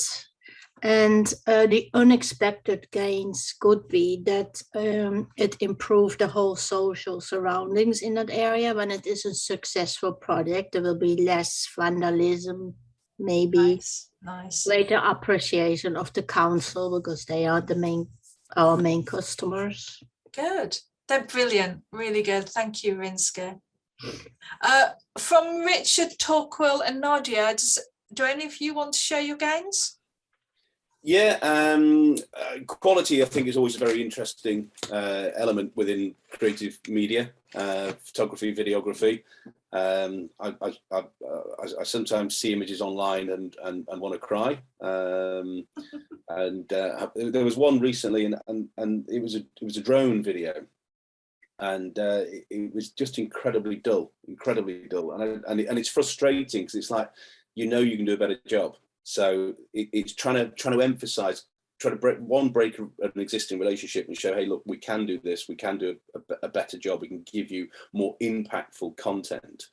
Punctual delivery versus managing expectation. I always like to exceed expectations, and perhaps that means I don't blow a trumpet hard enough. But punctual delivery I think is very important. Right format. You know, somebody wants something for social media, they want it to be an Instagram story, it needs to be in the right dimensions, or you can give them an edit or an image that they can't crop into that, or I'll send them an 11 megabyte image that they can't even download, never mind deal with. And really getting into that side of things. So they literally, all they need to do is go to a password protected, access limited website, get what they need and be able to use it straight away. Rather than go, hey, this is the wrong dimension, or this is the wrong format, or can you put a different color grading on this? You know, so yeah, I think those are the gains. Those are good. Those are really good gains. I like that the solution that you've provided, which is, look, I'm just going to give them a password protected place they can download, they can feedback. That's brilliant. Torquil or Nadia? Oh, Torquil. Yeah, I mean, from the gains that are required, then essentially it was more specific knowledge within the business in terms of the expected, that there's an increased commercial piece, whether that be sales, profit, or what have you. And then essentially within the desired piece, there's better business alignment. Yeah, absolutely. They're really good, really good. And notice how different they all are depending on what our customers are. We could almost say that better business outcomes is very similar to the gains Josie's writing down for a charity, or Rinska's mentioned for the playground. But when we get specific, they're very, very different. It means our value proposition is very, very different. So thank you, Torquil. Nadia. Yeah, so I've got here the gains for my client are that they will have someone who's got good communication skills to help them become visible in their new leadership roles. And also someone who will work with them one-to-one in a confidential way. And it's not purely about coaching, it's also about doing. So you get someone bespoke who is tailored to your requirements. And where you have a one-to-one relationship for a set period of time, there won't be a conflict with another client. So my unique selling point is I will only work with one business director at a time. Okay, so those are good value propositions, but then they're thinking of gains kind of from your perspective. So let's just look at both of those. So the first one you talked about, they'll have somebody with communication that makes them more visible within the business. So I would say that their gain is greater visibility in the business. Does that make sense? Yeah, it does. And then you might actually go further, because now you're thinking of it from their perspective. It's probably not just about visibility. There's going to be an element of credibility. Yeah. There's going to be an element of being able to influence. Yes. Yeah. And so they've got all of those gains, which are much more than the a 90-day plan. So, Yeah. so they're good. I think on the second piece, and I'm so sorry, Nadia. What was the second thing you said? So the other thing I said is someone who's committed one-to-one, working with them. So I'm going to say that's probably going to be more of a value proposition that is addressing a pain, because the pain of working with a coach might be, what if the coach isn't available when I need them? Yeah. So with your value proposition, you've defined a pain. We just need to make that explicit. Yeah. Cool. Okay. Okay. Thank you. You're welcome. And thank you for everybody for your ongoing hard work and for your feedback. When Josie and I nipped off to the room, we kind of explored how I could explain these three things more clearly. And we kind of came to this piece. Jobs to be done are the things a customer wakes up in the morning and needs to do or achieve. And Josie said, well, it's actually a to-do list. Now, with most things, it's not exactly that thing. That metaphor isn't exact. It's actually a pretty good metaphor for where we all are now with our value propositions. So if jobs to be done is the to-do list. Pains are both the pains of doing that job for themselves, but also the pains of asking somebody else to do that job. And we just had a good example from Nadia of, what if my coach isn't available? When I'm, you know, I've got the boss shouting me on one phone. I really need to speak to my coach, and they're speaking to somebody else. So that's a pain. The thing that could go wrong if they do it themselves or they do it with you. They buy the playground equipment from Renska. The gains are the benefits above getting the job to be done. And again, I think I'm going to use Nadia's example of that gain of increased visibility. It's not just the ability for a manager in a job, in a new role, to do their job. It's the ability for them to become visible, credible, and influencer. So it's things above getting the job to be done. Does that help with the jobs to be done, pains, gains? Thanks for the nods, Vicky. I appreciate that. Okay. Yes, it does. It does, yeah. Thanks, Nadia. So I've got to move that there. So we would normally take a break at this point, but obviously with my internet issues, we are running a little bit behind time. Does anybody want to take a break now, or are we okay to keep going and you guys can use the slots? Okay, I really appreciate that. Thank you.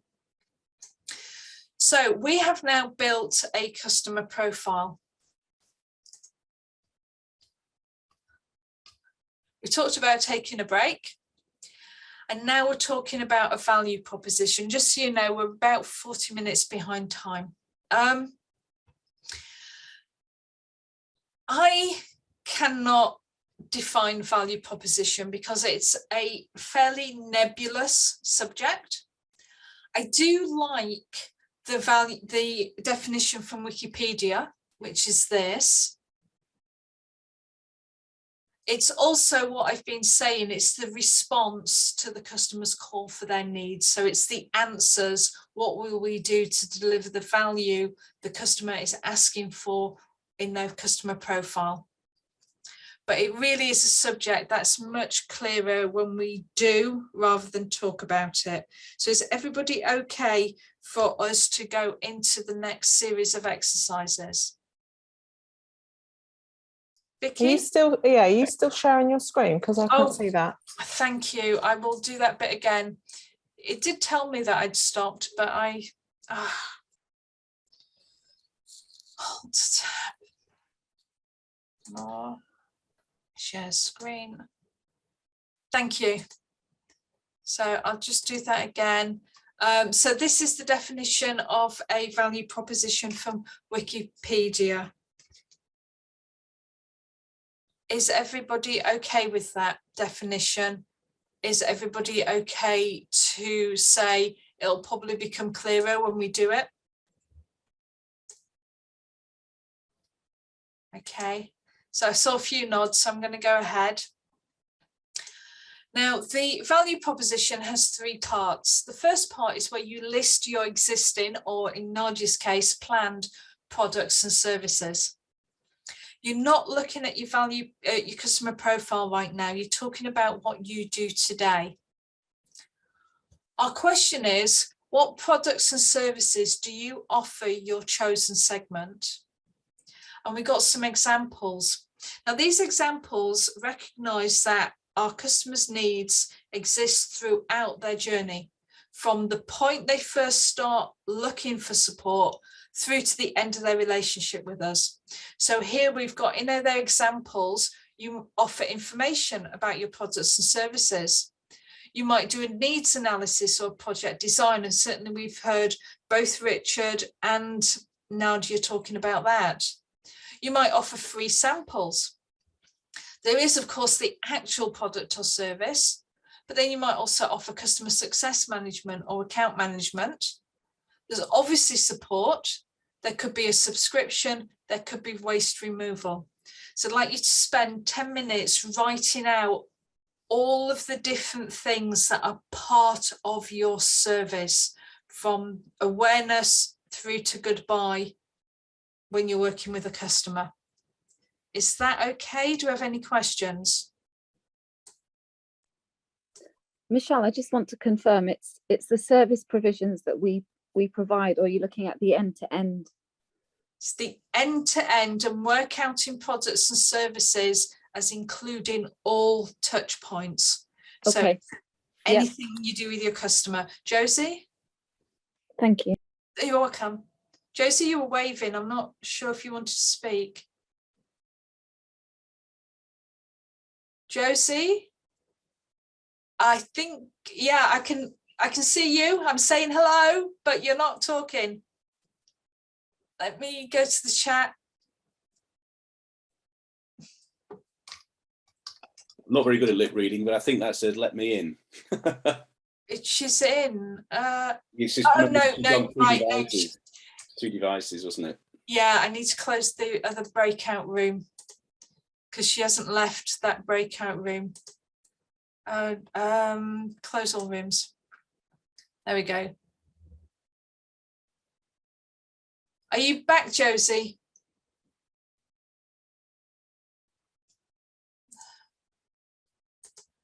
Because she's, let me go into chat. Admit, there we go. Josie, are you back?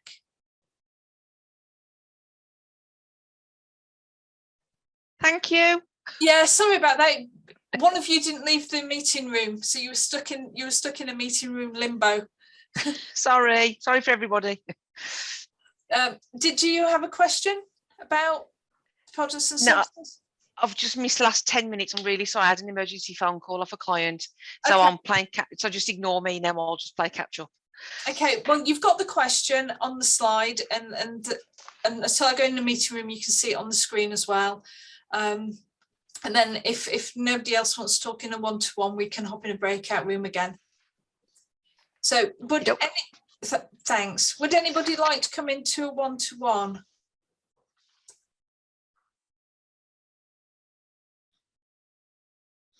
Michelle, it's Nadia. I would, if that's okay. Okay, absolutely. I'm just going to ask Torquil, you said you didn't necessarily agree with the way I was defining pains earlier. Was that something you wanted to talk about? No, not at the moment. Okay, thank you. I would love to do that. Okay, Nadia, I'm going to invite you into a breakout room. I think you can still chat with me if you need me to come back to the main room, guys.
So guys, do we have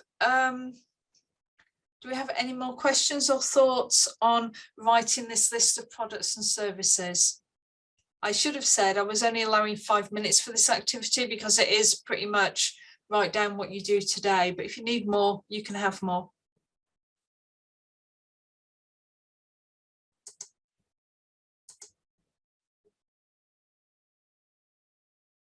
Everybody's gone quiet. I think our catch up was useful. So I probably need to do a bit more work in this area. Okay. Thank you, Nadia. Does everybody else need a few more minutes? I'm going to take it out to 8 minutes and call time again then.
Okay, everyone, has everybody now got a list of products, services and touch points?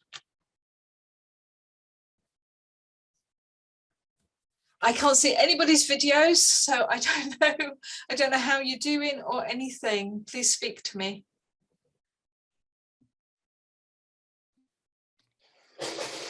Yeah, I think there's certainly a list. It's a bit vague because I think it's sometimes quite specific to individual clients, but there's a simple list. Yeah.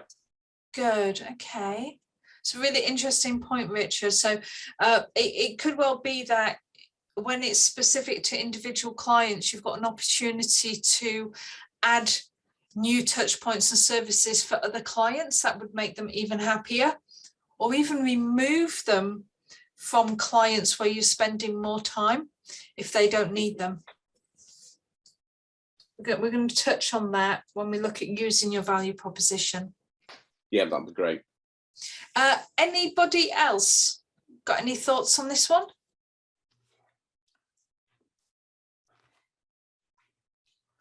Okay, then I'm going to move on. When we build a value proposition, we're actually responding to the customer profile. So this is the point where you're now going to write pain relievers. So you take your list of pains and you say how you are going to stop those pains happening.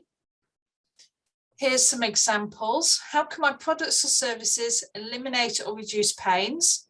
You could reduce costs. A lot of people have mentioned budgeting. You could kill frustrations. You could fix your products and services that are underperforming. You could make things easier, remove obstacles. You could correct negative social consequences, reduce errors, and remove barriers to adoption. So these are the things in your product or service that you could do. Richard and Nadia have both already spoken about these, where they've talked about the things they do because they've seen this customer pain. So when Richard is talking about helping the client develop their vision and a client brief, that's a pain reliever to the pain of, what if I don't get what I need?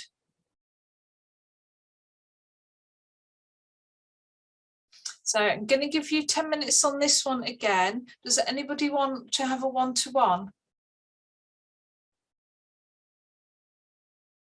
Thanks, Vicky.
Got about 5 minutes left. Any questions?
So we're coming into the last minute. Is everybody okay?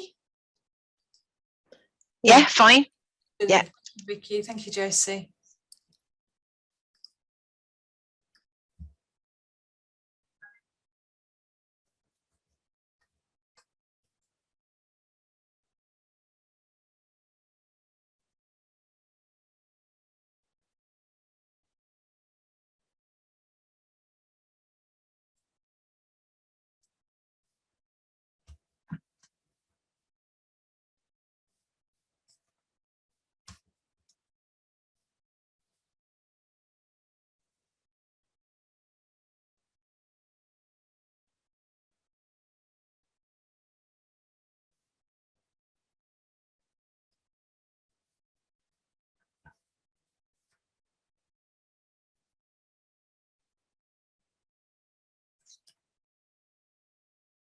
So Vicky, you're the only person I can see.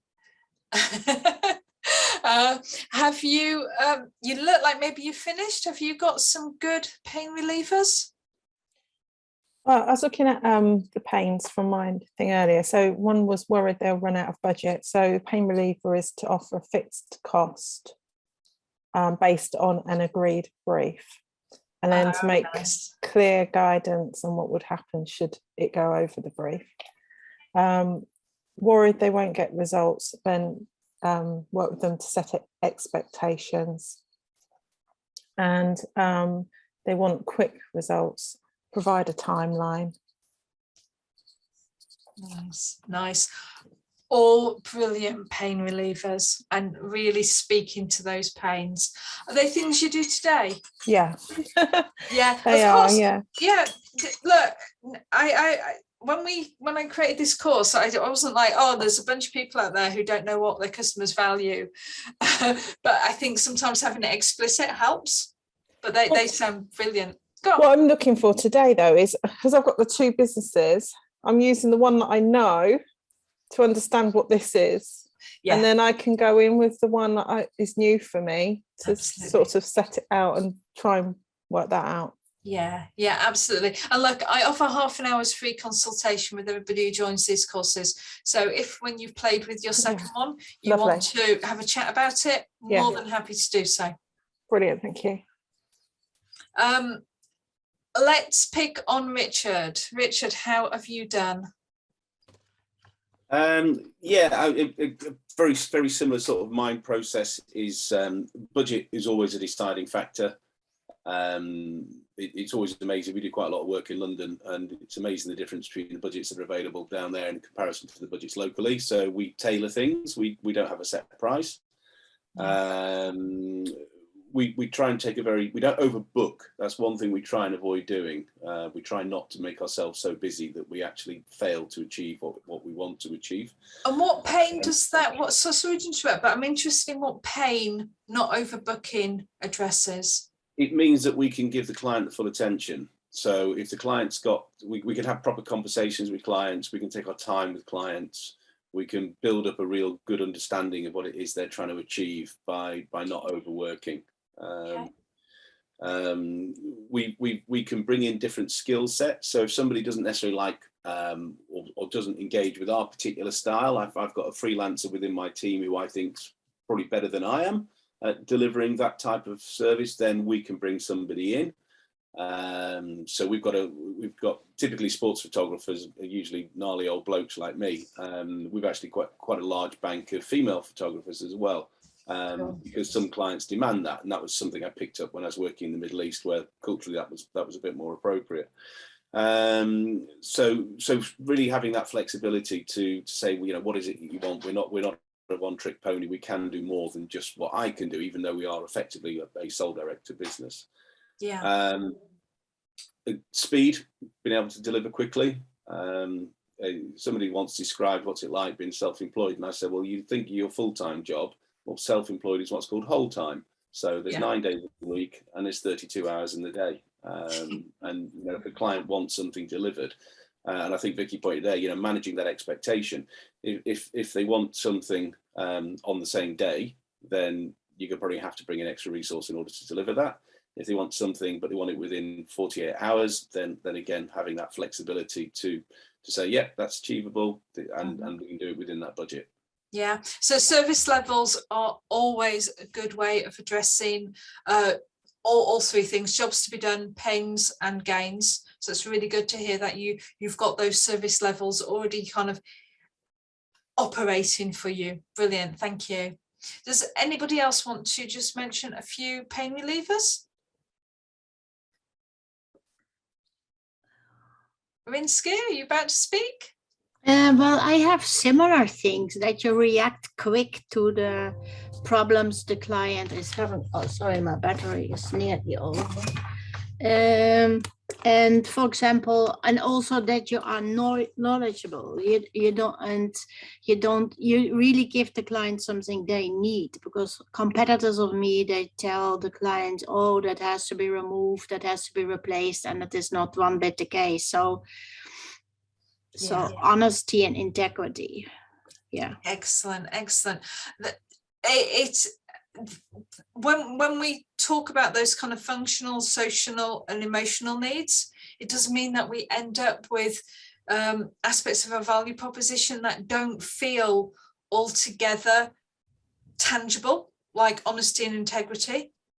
So an openness and all those things. It's always really important to have those in the backs of our minds when we're designing our products and services. So it's good to hear them. I think the other thing is, yes, today, because this is the first time for many of you that you've approached that designing your value proposition explicitly, there's things that are coming up that are similar, because every customer is concerned about budget, every customer is concerned about time. But as you keep working on your value propositions after today, you'll start coming up with more and more things that are specific to your customers. So as Vicky said, this is about understanding how this works and then going away and applying it either to a new offer, a different segment, or even just making it stronger for the customers you're considering today. So thank you for that. There are no prizes for working out what the next section is, because it is quite simply gain creators. And I'm now not there. There we go.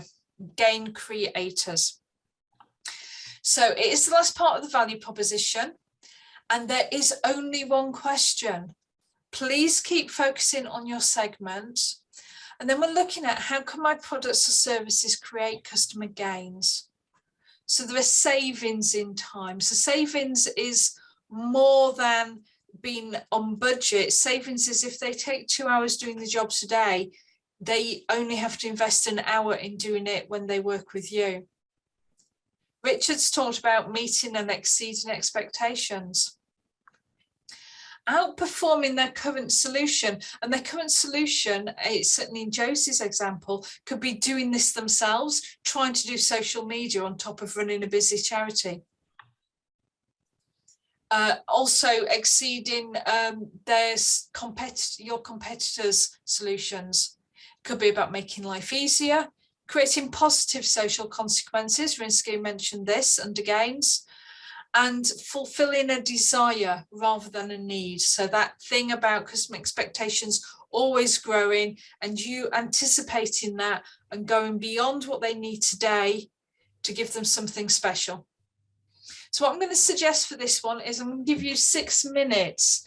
Is anybody would really like more than 6 minutes, or is that okay? Okay, then off you go. And if anybody needs sort of one-to-one, let me know.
We've got 3 minutes left.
Everybody okay? There's 2 minutes to go.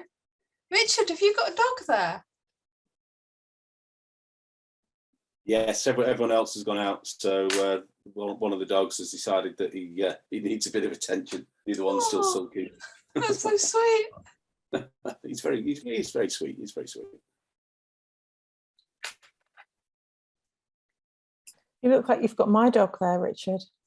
I don't know what I think he's a cockapoo. I'm not 100% sure. Yeah, that's what mine is. Mine's the same colour. I think they're quite common. It's the best thing about working from home, isn't it, dogs? Well, yeah, he's great. Clients love him for having a conversation because he just likes the attention. He just sits there and looks elegant.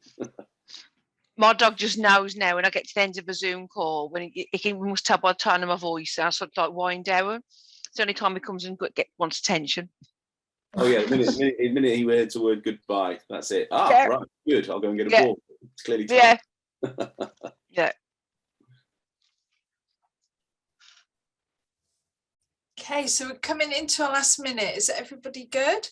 Should we hear from somebody who didn't feedback last time? So Torquil, could you tell us about some of your gain creators, please? Yeah, certainly. I mean, one of the gain creators I actually provide is reassurance. And then obviously performance enhancement through basically waste elimination, and that can have many different things that actually impact on multiple areas of the business. So whether that be waste elimination in production can actually then improve your efficiency in the accounting department through your sales and marketing and everything else. Nice. I like that. I like that. Sorry, excuse me, I just got to stop the timer. Josie, we didn't hear from you last time. Have you got any gain creators? To be fair, looking at the ones that you've got as examples, they already apply to what I do. So it's saving them time, money. So I'm starving. I have something to eat. With regards to having, it's almost like a false economy because it's not the physical time that they're saving, but it's I don't know how to phrase this effectively.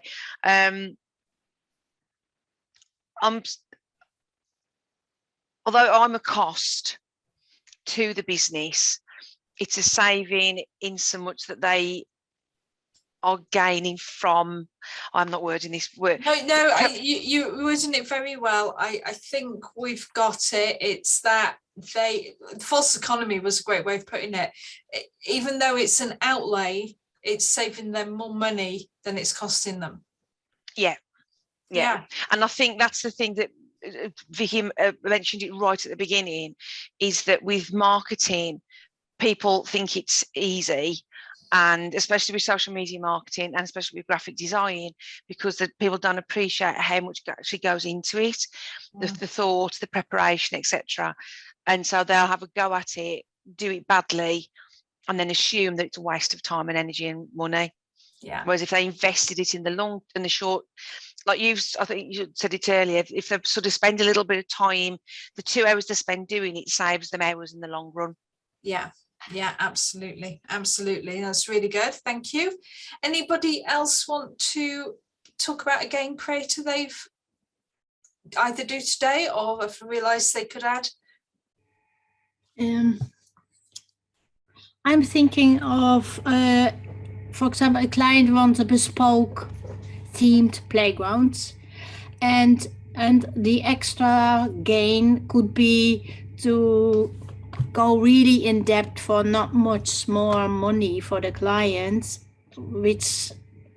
and providing things he didn't thought of himself, which increased his the whole result. I don't know, for example, the client thinks of a jungle theme, he wants a snake, and then you really design a snake with some special design features like a boa constrictor, and that is an enhancement for everybody. Yeah, that sounds good. Though I would say, not if it's at the expense of your ability to make money in your business. Sorry? But you said give more for less money. I'd say that's a brilliant gain, providing you don't lose money on the deal. Yeah. Cool. Okay, brilliant. Thank you. So you now have a early days version of a customer profile for one customer or one segment and the matching value proposition. The next section is looking at how we use that value proposition. And Richard, this is where we're going to talk about the start-stop.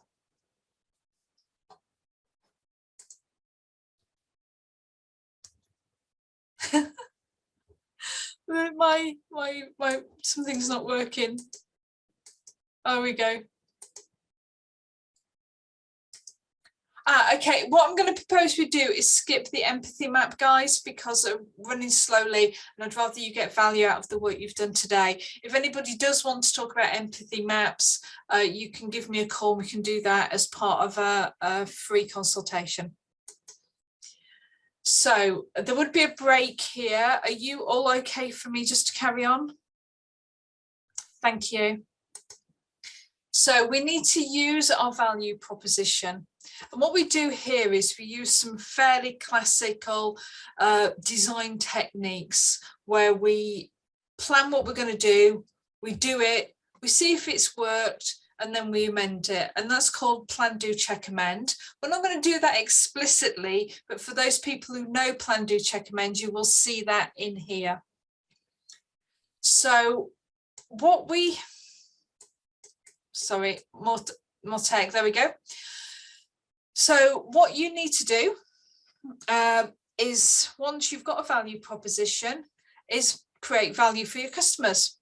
Now, I'm not going to cover designing new products and services and touch points. That is a whole conversation. People spend years working out how to do those things. What we're going to focus on is changing what you do today to improve customer experience and grow sustainably. So in order to use our value proposition to grow, we have to understand fit. We have to compare our customer profile with what we do today and understand where the gaps are. Some of those gaps will be in your pain relievers and gain creators already, but we're also going to look at the value of those gaps. And how we do that is with a really simple little concept where we use a 4-box chart, which I know many of you are familiar with.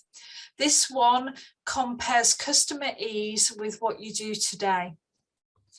So we take every item on the customer profile every item on the value proposition and say, do you really do it? Do I really actually do this thing? Do I do it consistently? Do I do it well? Now, if a customer has a need and you're not doing it today or not doing it well, this is where you change your value proposition. That could be adding in a new activity. We've talked about activities like setting expectations, communicating timescales. We've talked about creating services that are fixed price or a menu of services, depending on exactly what the customer needs. So you can meet customer needs if you're not already doing so by changing what you do today. Now, if the customer has a need and it's done today, you can either improve it. You might say, now I've thought about this from the customer perspective, there are things I could do differently. So you might already have a fixed price offer, but you might decide to change some of the terms and conditions to better meet a customer need. Or you could actually just continue doing it. So if a customer's needs and you're doing it today, continue is a great option. On the other hand, we've also got opportunities to save time and effort within our business. So if you've got something that you do today that isn't a customer need, you can stop doing it. Now that immediately feels scary because there probably was a reason for doing it in the first place. And we're going to talk about checking assumptions and prioritizing change. But there is now an opportunity for you to stop doing some things that add cost to your service, or to paraphrase what Richard talked about earlier, make you slightly less whole time and a bit more full time. Now there is another square here, which is the mysterious square, which is there's no identified customer need and you don't do it today. Now, obviously there's probably no action, but what I will say is this is where there are opportunities to disrupt your competitors, disrupt your industry. Until Uber started letting us book cars on the phone, nobody had that need. Very few people thought of that need, but they did it and they disrupted. So even though it's a strange one, I wouldn't not think about it, if that makes sense. So is everybody clear with how that would work? Not a clue. Not a clue. Okay, so Josie, you've got a customer need. Give me one of your customer needs, whether that's a job to be done, a pain or a gain.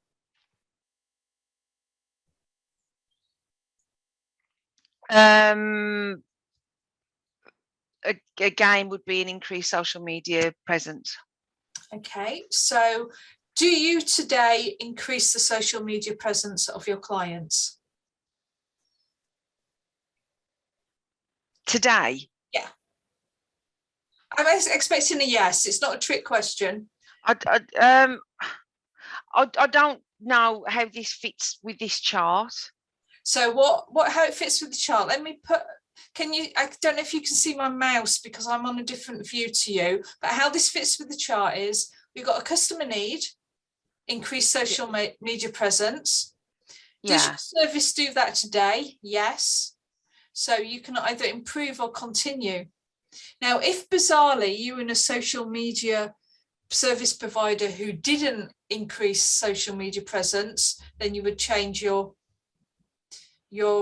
value proposition. Let's try a different example. Nadia. Have we lost? Yes. Okay. Yeah, sorry, I'm here. I'm back. Cool. Could you give me a customer need that you've identified? Yeah, so I think one customer need is that when a director is new in role, they need to know where the improvement areas are. Okay. Does your service help them identify improvement areas? Yes, it does. So we've got a customer need and the service does it today. So you can continue doing it, or you can see if there's any opportunities to improve doing it. Yeah, I think continue doing it, yes, but there is an element of how do you coach them. I think one improvement is how do you coach that leader to take ownership of it in the future when I'm not there anymore. Perfect. And that's something that I need to work on. So that's both a continue and an improve, from identifying a customer need, recognizing that you do it today. You can continue doing the aspect of how do you identify improvements, but you've got an improvement task, which is making sure they're equipped to do that after their coaching contract has ended. Yes, correct. Yeah. Okay, Josie, does that make it clearer? No, and I'm not being awkward at all. It just doesn't make sense. I'm best off talking to you on a one-to-one basis about this. Sorry. Okay. So is everybody else okay? And we would do an exercise here where you actually do this in real life and we talk about it. Do you want to do that exercise, everybody? It's clear from my side. It's clear from your side. Thank you, Torquil. So let's do a 5-minute exercise.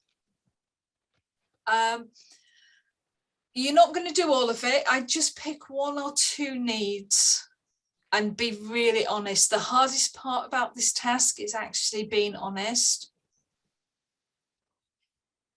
And Josie, let's you and I hop into the breakout room again. I'll invite both halves of you.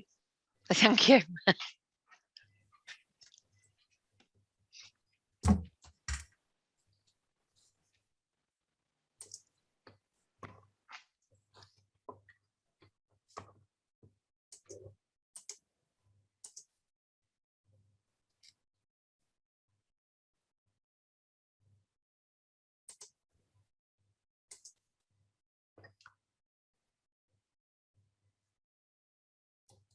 So Josie, can you see that you've been invited to room 1?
Come I go to the water.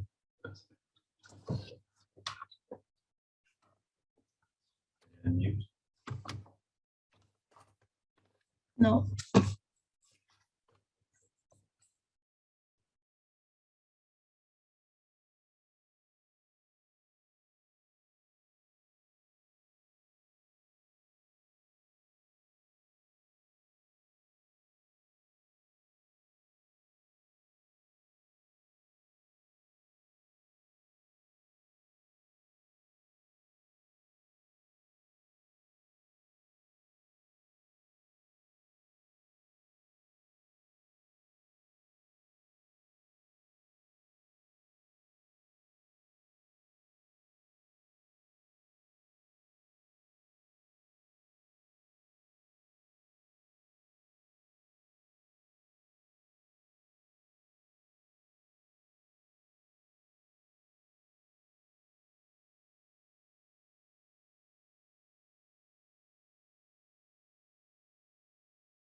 Michelle, you're on mute. Thank you. So has everybody had a thought about what they can start, stop and continue based on comparing their customer needs with what you provide today as a service provider? Good, thank you, Vicky. Richard, I specifically mentioned this aspect to you because you talked about having different things you did for different customers. Yeah. Does this exercise help you think about what you might start for some customers and stop for other customers? Yeah, stop. Probably nothing. And no action, probably nothing. Start. I think there's already been quite a lot done on start in the last 12 months anyway, with new services that are provided directly, whereas previously I would have subcontracted a lot of video work, a lot of editing work, a lot of drone work. We now do those. Well, I do that myself. So I think it's mainly the quadrant around improve and continue that I've been thinking about, and breadth of work. I'm a little bit too pigeonholed in sport and action-based media and exciting high-tempo stuff, where sometimes planting a tree or digging a hole or cutting a ribbon. Nice. Yeah, I like that. Yeah, there's work there too. Yeah. So to put it in the terms of this exercise, there's a customer need that if you address that customer need, you could grow your business. Yeah, absolutely. Okay, lovely. Thank you. Anybody else want to offer an example? Yes, talk. I think, I'm looking at a fairly typical Ansoff type matrix here. I think the improve or continue would be the thing that I'm looking to probably push a bit more in terms of the total package. I know that some customers are looking for a bit more financial advice, but I'm not going to go into that customer need because I don't want to be in that area. I'm going to stay with that, and because there's still potential in that top left-hand corner. Excellent. You're absolutely right. I mean, I know this is more as a Boston matrix, but it's a very similar concept. And it's really good to hear you push even further beyond these 4 simple actions into actually deciding not to start something. I like that. Thank you. Yeah, I've decided I'm going to keep most things, but I'm going to improve in the briefing process. Particularly, a lot of the stuff that I do is often verbal, and I need to reflect it back in a written way. More. I had something happen recently with a new customer, and they were saying all the right things, and it seemed like it was going right, but I had a feeling it wasn't going to go right. And I think if I'd done this at the beginning, I wouldn't have had the thing happen. So, well, look, I'm really sorry you had that experience, but I'm really also pleased that this exercise has helped you think about how to do that differently going forward. So that's really good to hear. Thank you, Vicky. Does anybody else want to add anything? No? Okay, so we are on the home run. Now, I promised you that I would be talking about testing assumptions a lot. What we've done today is write down what we believe our customers' jobs to be done are. We've written down what we believe their pains are. We've written down what we believe their gains are. Now, it's only a small exercise, and many of you have already said that you're learning how to do this so you can do more, and that's brilliant. You will do more. But the thing is, you actually have to test what you're assuming makes sense. Not make sense, test that what you're assuming is correct, and it's actually what your customers believe their jobs to be done are, what your customers believe their pains are, what your customers believe their gains are. So we go out and we test, and there's 2 main ways of testing that I like to raise here. I know that you probably all can think of others, but I would say you have to go out and ask your customers, call that voice of the customer. So if you've assumed they've got this job to be done, go out and ask them about that job to be done. Confirm it really is a job. And also get more details about it, because it's been clear today that when we're doing something with this speed, that we can't get into those details. If you go and speak with your customers, you can get more of those details. Do the same with their pains and their gains. Just doing that exercise will enhance relationships. It'll also give you lots of things that it will also potentially give you lots of things that you just haven't thought of so far. So that's what verify with voice of the customer means. The other thing you can do is you can test it against the customer journey map. Now, the reason I recommend this is because we don't know what's happening to our customers in between our touch points. We speak to them during communication. Well, we broadcast to them normally in marketing. We speak to them during sales. We have some activities together during the provision of our products and services, and then we might speak to them again afterwards. But we don't know what's going on in their lives in between, and we don't know what route they really take to our products and service.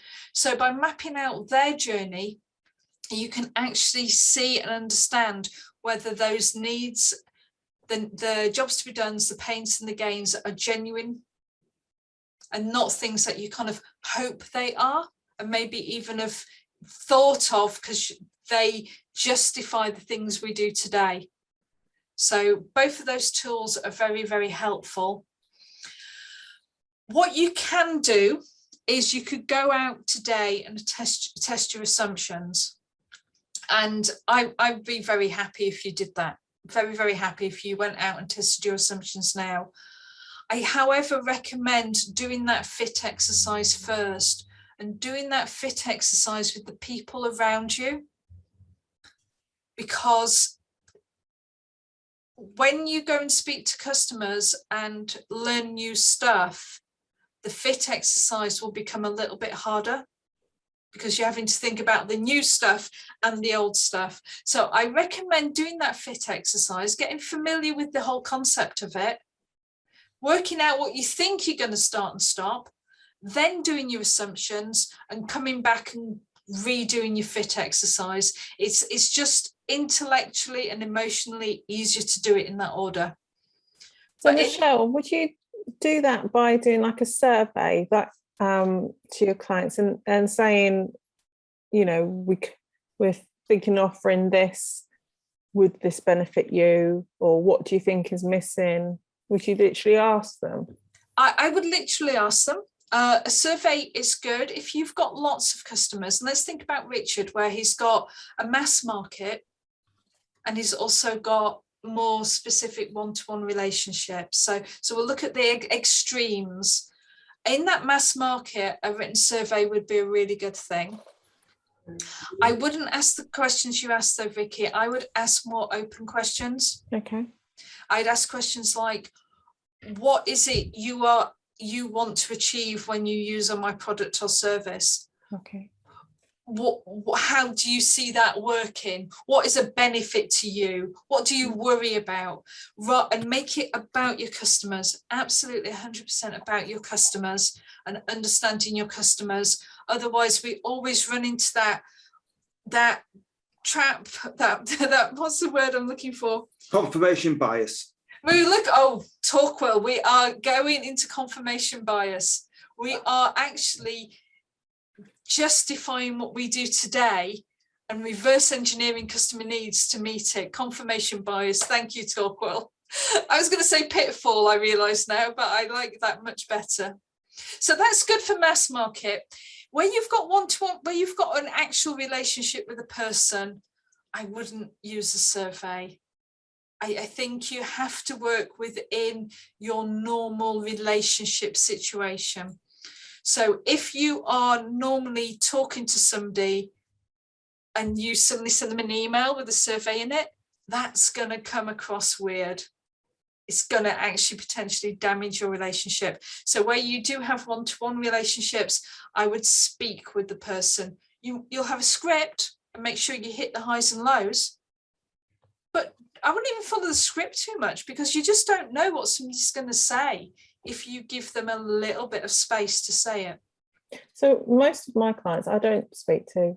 It's all done by email. So survey's that would be perfect. normal then, wouldn't it? Yeah, absolutely. Okay. But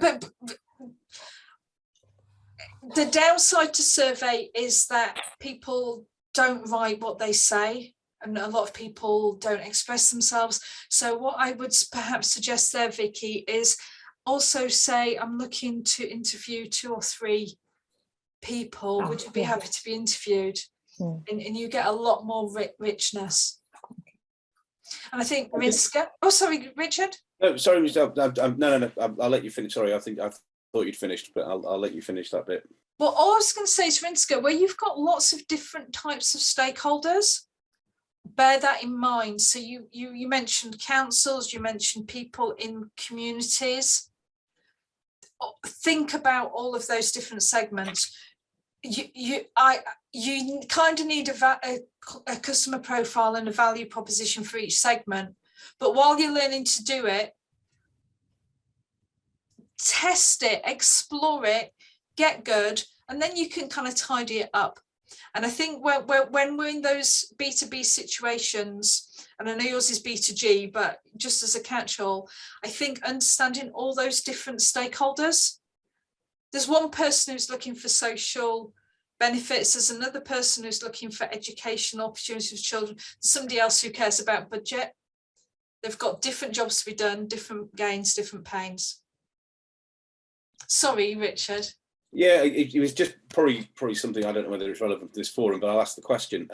I've just joined the Town Chamber of Commerce with the very clear strategy to create links and get to know people. Got to be honest, not particularly good at small talk. So part of me is dreading it. But I could see this asking these questions as actually being the key thing. And it was actually, there was an event over at Uttoxeter Racecourse a few weeks ago. Yeah. And I was having a chat with somebody from one of the chambers there, and they came up with this thing: you only get out what you put in.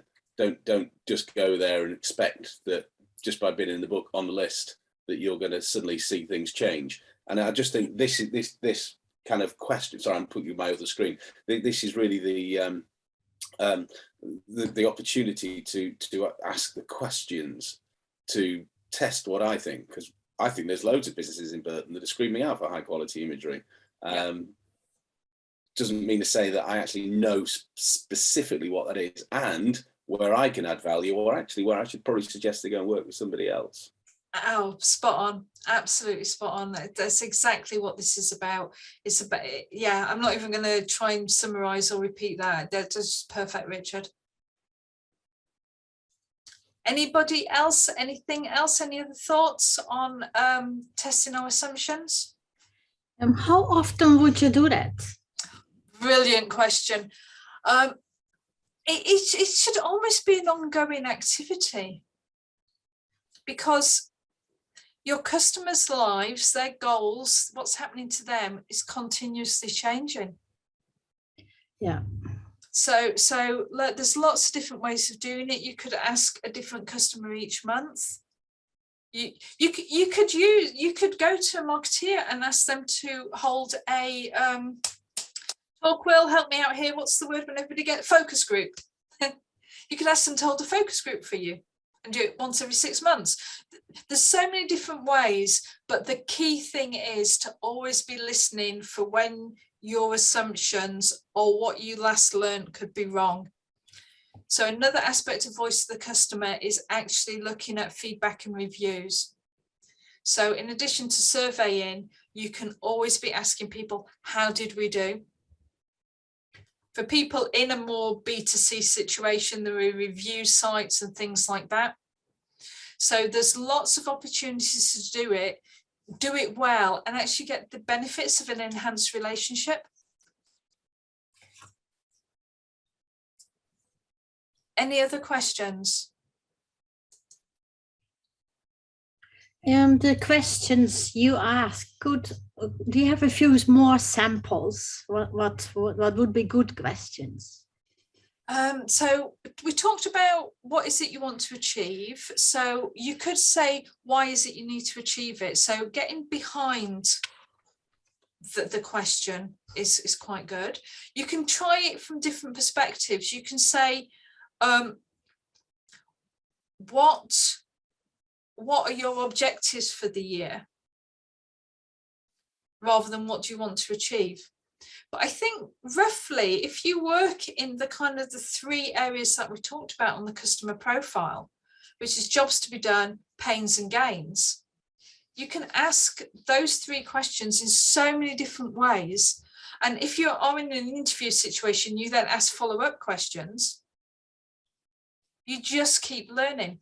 And then if you were looking for feedback, the classic feedback way of doing feedback is to ask for a rating, and like a score out of 10. How likely are you to recommend us to a colleague, or how did you enjoy your experience today? And then say why. So, and the questions can be very, very simple. I think in addition to the ones I already mentioned, I would just say it's more about trying different ways of asking the same question. Thank you. Yeah. Any more? So we've got 30 minutes. Let's see how we do. So once you've tested your assumptions, you're going to have this list of changes you could make because you repeat the fit exercise. And in fact, you could have more than you're able to do. So I just want to show you a way of prioritizing those changes. I'm going to use the same 4-box chart. That's because I've forgotten to say something. When you're testing your assumptions, you also assess how important a need is to a customer. Sorry, I'm so sorry. So yeah, if lots of people say I need this, or if you're interviewing and they say, oh, this is the most important thing, high importance need. If you almost have to prompt them to say it and they go, oh yeah, that would be good too. That's going to be a low importance need. You can grade those needs by high, medium, low, or you could do a 1 to 10 or 1 to 5. But once you understand how important each need, and a need is a jobs to be done, a pain or a gain, to your customers, then you can prioritize.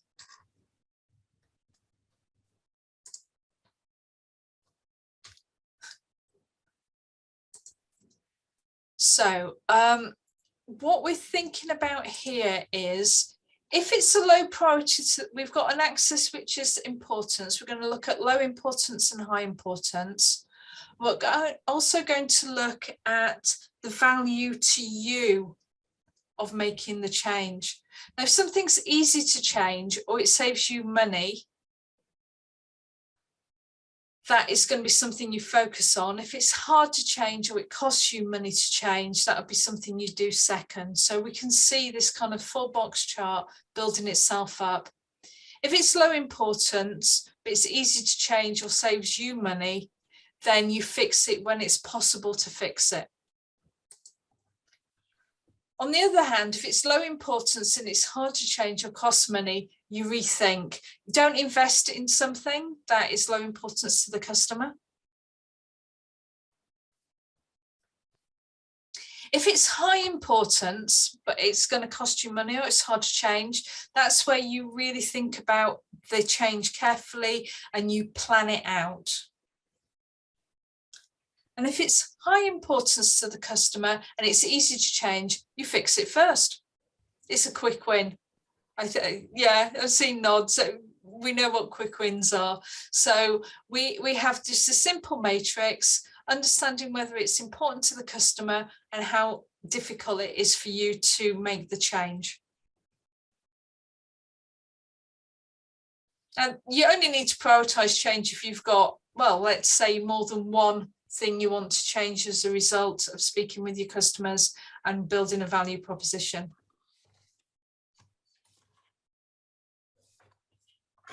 Any questions about this one?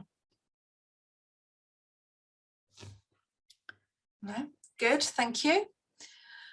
And then the last section, we prepare for change. I'm going to emphasize some things that I've already said, really. So the first thing is that it's really important to engage people. Now, most people on the call here are actually solopreneurs.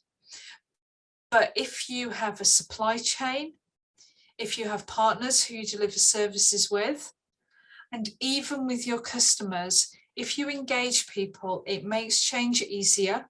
You get the benefit of many heads and many hands, but you also improve morale if you have employees. You also engage your supply chain more closely in what your joint customer needs.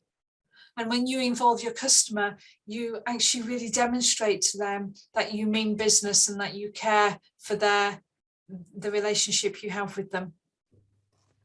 The people you might engage could be the people paying for the change, the people doing the change, and the people impacted by the change. So if you're in a larger organization, you might involve an MD or a finance director. But if you're in a smaller organization and maybe you've gone out for funding, you would involve funders to make sure they're happy with the change. And it's also important to think about how you engage people. So you can have written communications, you could have a workshop, something like we're doing today. You can have one-to-one conversations. So just quickly, whizzing around the room, who do you think you would engage when you start to make changes in your business? I'm going to start from the other end. I'm going to ask Nadia who she might engage. I'd engage my network, so people that work in a similar industry. Good, thank you, Nadia. Torquil, who would you engage? Very similar to Nadia, not so much my network, but well, it is my network, but essentially, if I was thinking about adding some other features or what have you, I would then talk to the people who've got better expertise and looking as a collaborative approach to providing solutions. Perfect, thank you. Vicky.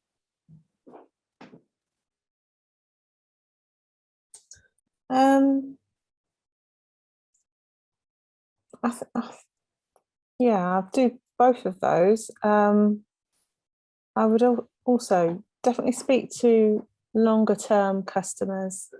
I've got some customers that they've got quite a large marketing department, so there's different people within that department which I could ask who've got different roles. Yeah. So that'd be quite useful. Nice, like that, thank you. Rimska.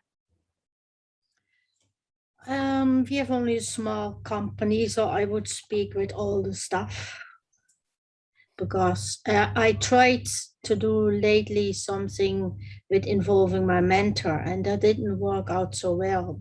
I guess they were not prepared sufficiently, so I need to do it with them. Right, that's a very good point. Mentors, coaches, advisors are always good people to involve in this, because part of their skill set is being independent. Thank you, Rimska. And Richard, who will you involve? It's a good question. With a new product, I a little bit like Nadia said, I've spoken to two other photographers who've either transitioned or this is their main work, type of work. So speaking to them, what's worked for them. But I think mainly it's using the chamber to be the catalyst for the change.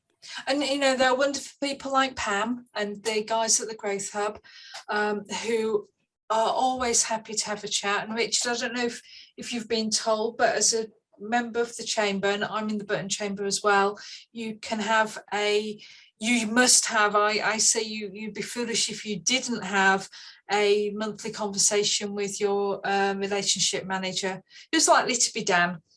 But so Dan's a brilliant person to run Ideas Past, but there's also other people in the chamber who can help you with that. So do make use of that. And anybody else who's a member of a chamber or another networking event. Okay. So we're going to involve people. And when we involve people, we build impetus, we build enthusiasm, we build excitement, and they help us actually keep our energy, because it can be so difficult to have energy over this stuff, because it's always easier to go and fix an emergency or deal with a call or do something else. So please do think about who you're going to involve, and consider when you're going to involve them. Can they help you build your customer profile? Can they help you develop your value proposition?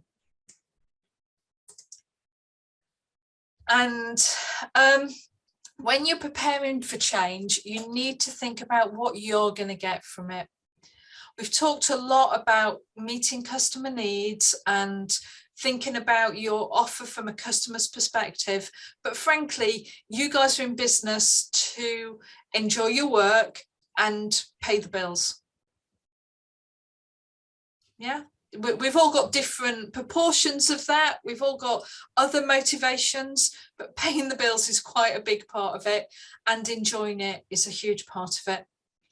So we do two things. We build a business case and a plan. Now, my background, part of my background is as a professional project manager, and business case doesn't just mean the money. It means all of the benefits and all of the costs of doing some work. So yes, it's how much more money will we make, but it'll also be, can I spend less time doing the sales? Because I hate doing the sales. If I can change my value proposition so I do less selling, I'd be really, really happy. That would be a great business case, and I'd be willing to spend money to reduce how much selling I do. You might have a team. Rinska's got a team. Part of your business case might be engaging your team more closely with customers, because we know when people are engaged with customers, they deliver a better customer experience. So you might see no monetary value in the short term, but you see a huge difference in both your employee engagement and your customer experience, both of which ultimately lead to more money. So when you're thinking about business case, think beyond this amount of money out, this amount of money in. And similarly, when you're planning, I'd really like you to go beyond just drawing a Gantt chart. So a Gantt chart is the kind of bar chart you may already be familiar with that says who does what and when.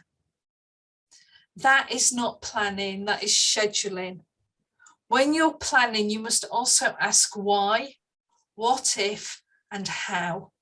It is so, so important to not just go who, what, when.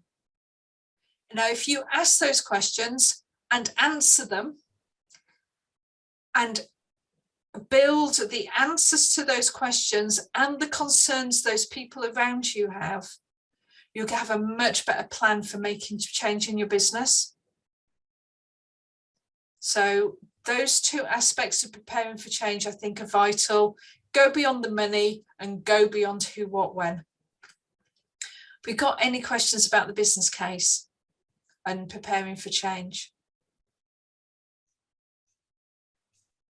So then, we are on to the most important slide of the day. Your commitment. You have invested a lot of time and quite a lot of energy and intellectual thinking. I'd like you just to take a few minutes to write down something you're going to do this afternoon. And because it's Friday, I'm going to change. I normally say today, the end of the week and the end of the month, but I think for many of us, they're all the same thing. So I'm going to change the timescales. What are you going to do today? What might you do before the end of the year? And what are you going to do in January? Based on what you've learned today and based on what you've tackled today with your customer profile and value proposition. And I'm going to go around the room.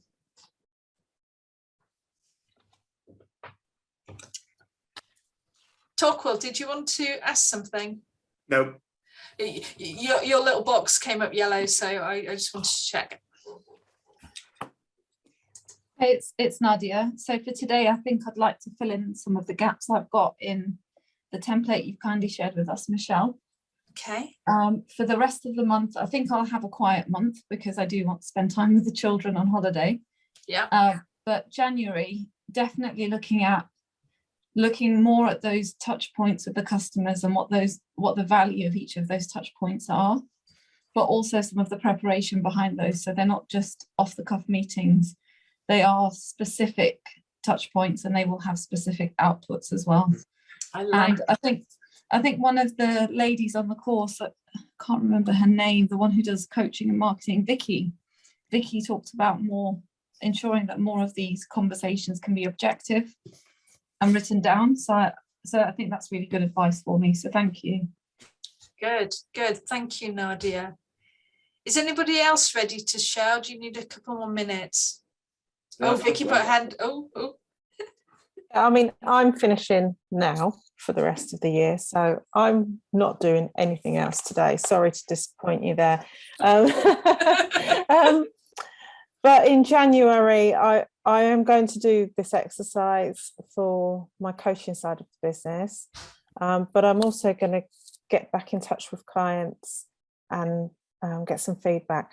I don't like doing that. I don't know why, but I don't. So I'm going to push myself to do that because if I don't like doing it, I clearly need to do it, is my opinion on most things. So I'm going to do that. And I like your idea of just asking if people would like to be involved instead of sending them just a survey. Good. So I'm going to do that. Excellent. Thank you, Vicky. Somebody else also was ready to speak. Yeah, I'm good to go, Michelle. So I think I'd love to be having today off, but I've actually got a meeting at 2:00 with a marketing specialist who's going to give me some thoughts on an approach I'm doing with portrait photography, which is non-B2B, it's B2C. So that's going to be kind of quite interesting. Unfortunately, I do a lot of football photography, but COVID's absolutely nobbled the fixture list this weekend, so I think it's going to be DIY tomorrow. I think looking at systems, we do a lot of event photography. We've actually got a hockey tournament over at Repton School next week, and we're giving it a go using QR codes. Nice. Putting QR codes up around the area so people can literally just scan over their mobile phones and go straight to the website to buy photos. That's new. But I think it's generally look at all our systems with a much more critical and objective view, as they might work, but do they work well enough, and what do customers want, both B2B and B2C? So booking systems, learning how to use Calendly, and some of the online systems as well, which I've never used before. And as a more of an analog thinker, they are a very, very frightening space. And January is roll my sleeves up, get on with networking, get myself into the business community across the county and beyond, and actually stop saying yes to jobs in London and start putting more effort into not being sat on a train or driving. I think that's a much tighter local focus. Excellent. Thank you, Rich. Good luck with that. And I hope I'll see you at a networking event. Just a top tip, completely apropos of nothing. If you are paying for a Microsoft 365 license, you have already paid for something called bookings, which is a Microsoft feature. It's part of your license and it means you don't have to pay Calendly. So just throw that out there. I like to mention that whenever anybody says they're setting up a Calendly account, because it's quite expensive. So sorry, I just got my geek on. Did you say it's called Buckets? Booking. All right, great, thank you. It's part of Outlook Online if you want to get to it. If you want to know more, just send me a note and I can send you the information. So we are looking at Rinska or Torquil. I can start, I don't mind. I will do today, I would like to ask a one-to-one with yourself to start with. And then tomorrow, I don't do more today, I have another appointment, but I will reflect on this. And then for next week, I will summarize pains and gains, really into detail. And for the new year, I will do the survey with the clients to verify the pains and the gains, and then I will prioritize them and and walk them off one by number, because there is so much we have to do. That sounds really, really exciting. I think you're going to have a lot of fun. I'm going to throw my booking code, just so that I practice what I preach, into the chat so that you and anybody else who wants to book can do so. I am breaking up today, so I'm more than happy to chat in the new year if that's okay with you. So I've just sent that. Great, thank you. And then Torquil. Yeah, I think what I'll do this afternoon is review my notes I've taken. And then from there, I think there's a piece, because there's a couple of opportunities coming up to refine what it is I am actually delivering. Because I know there's a need for lots of it, but to refine that. And then from that's going to decide on whether I take on additional clients at the moment, because a bit like Richard, I like to keep a fairly sort of, small base. That way you can offer the high level of service. I think Nadia also mentioned that she was keeping a fairly thing. So it's really deciding on the size I want to try and take this to. I really admire all of you. I was just saying to somebody the other day that I'm kind of struggling a bit, because I'm struggling to say no to work. Just after COVID and everything, I've after a year and a half of no income, I really struggling to say no. I don't want to work with this client, so I really respect and admire you guys for doing that. I am trying to get there myself, so nice one to hear, Torquil. So I've messed up my computer, basically, as you all already know. Can you still see your commitment slide? Okay, good. Yes. So that means then the very next thing is, do you have any more questions?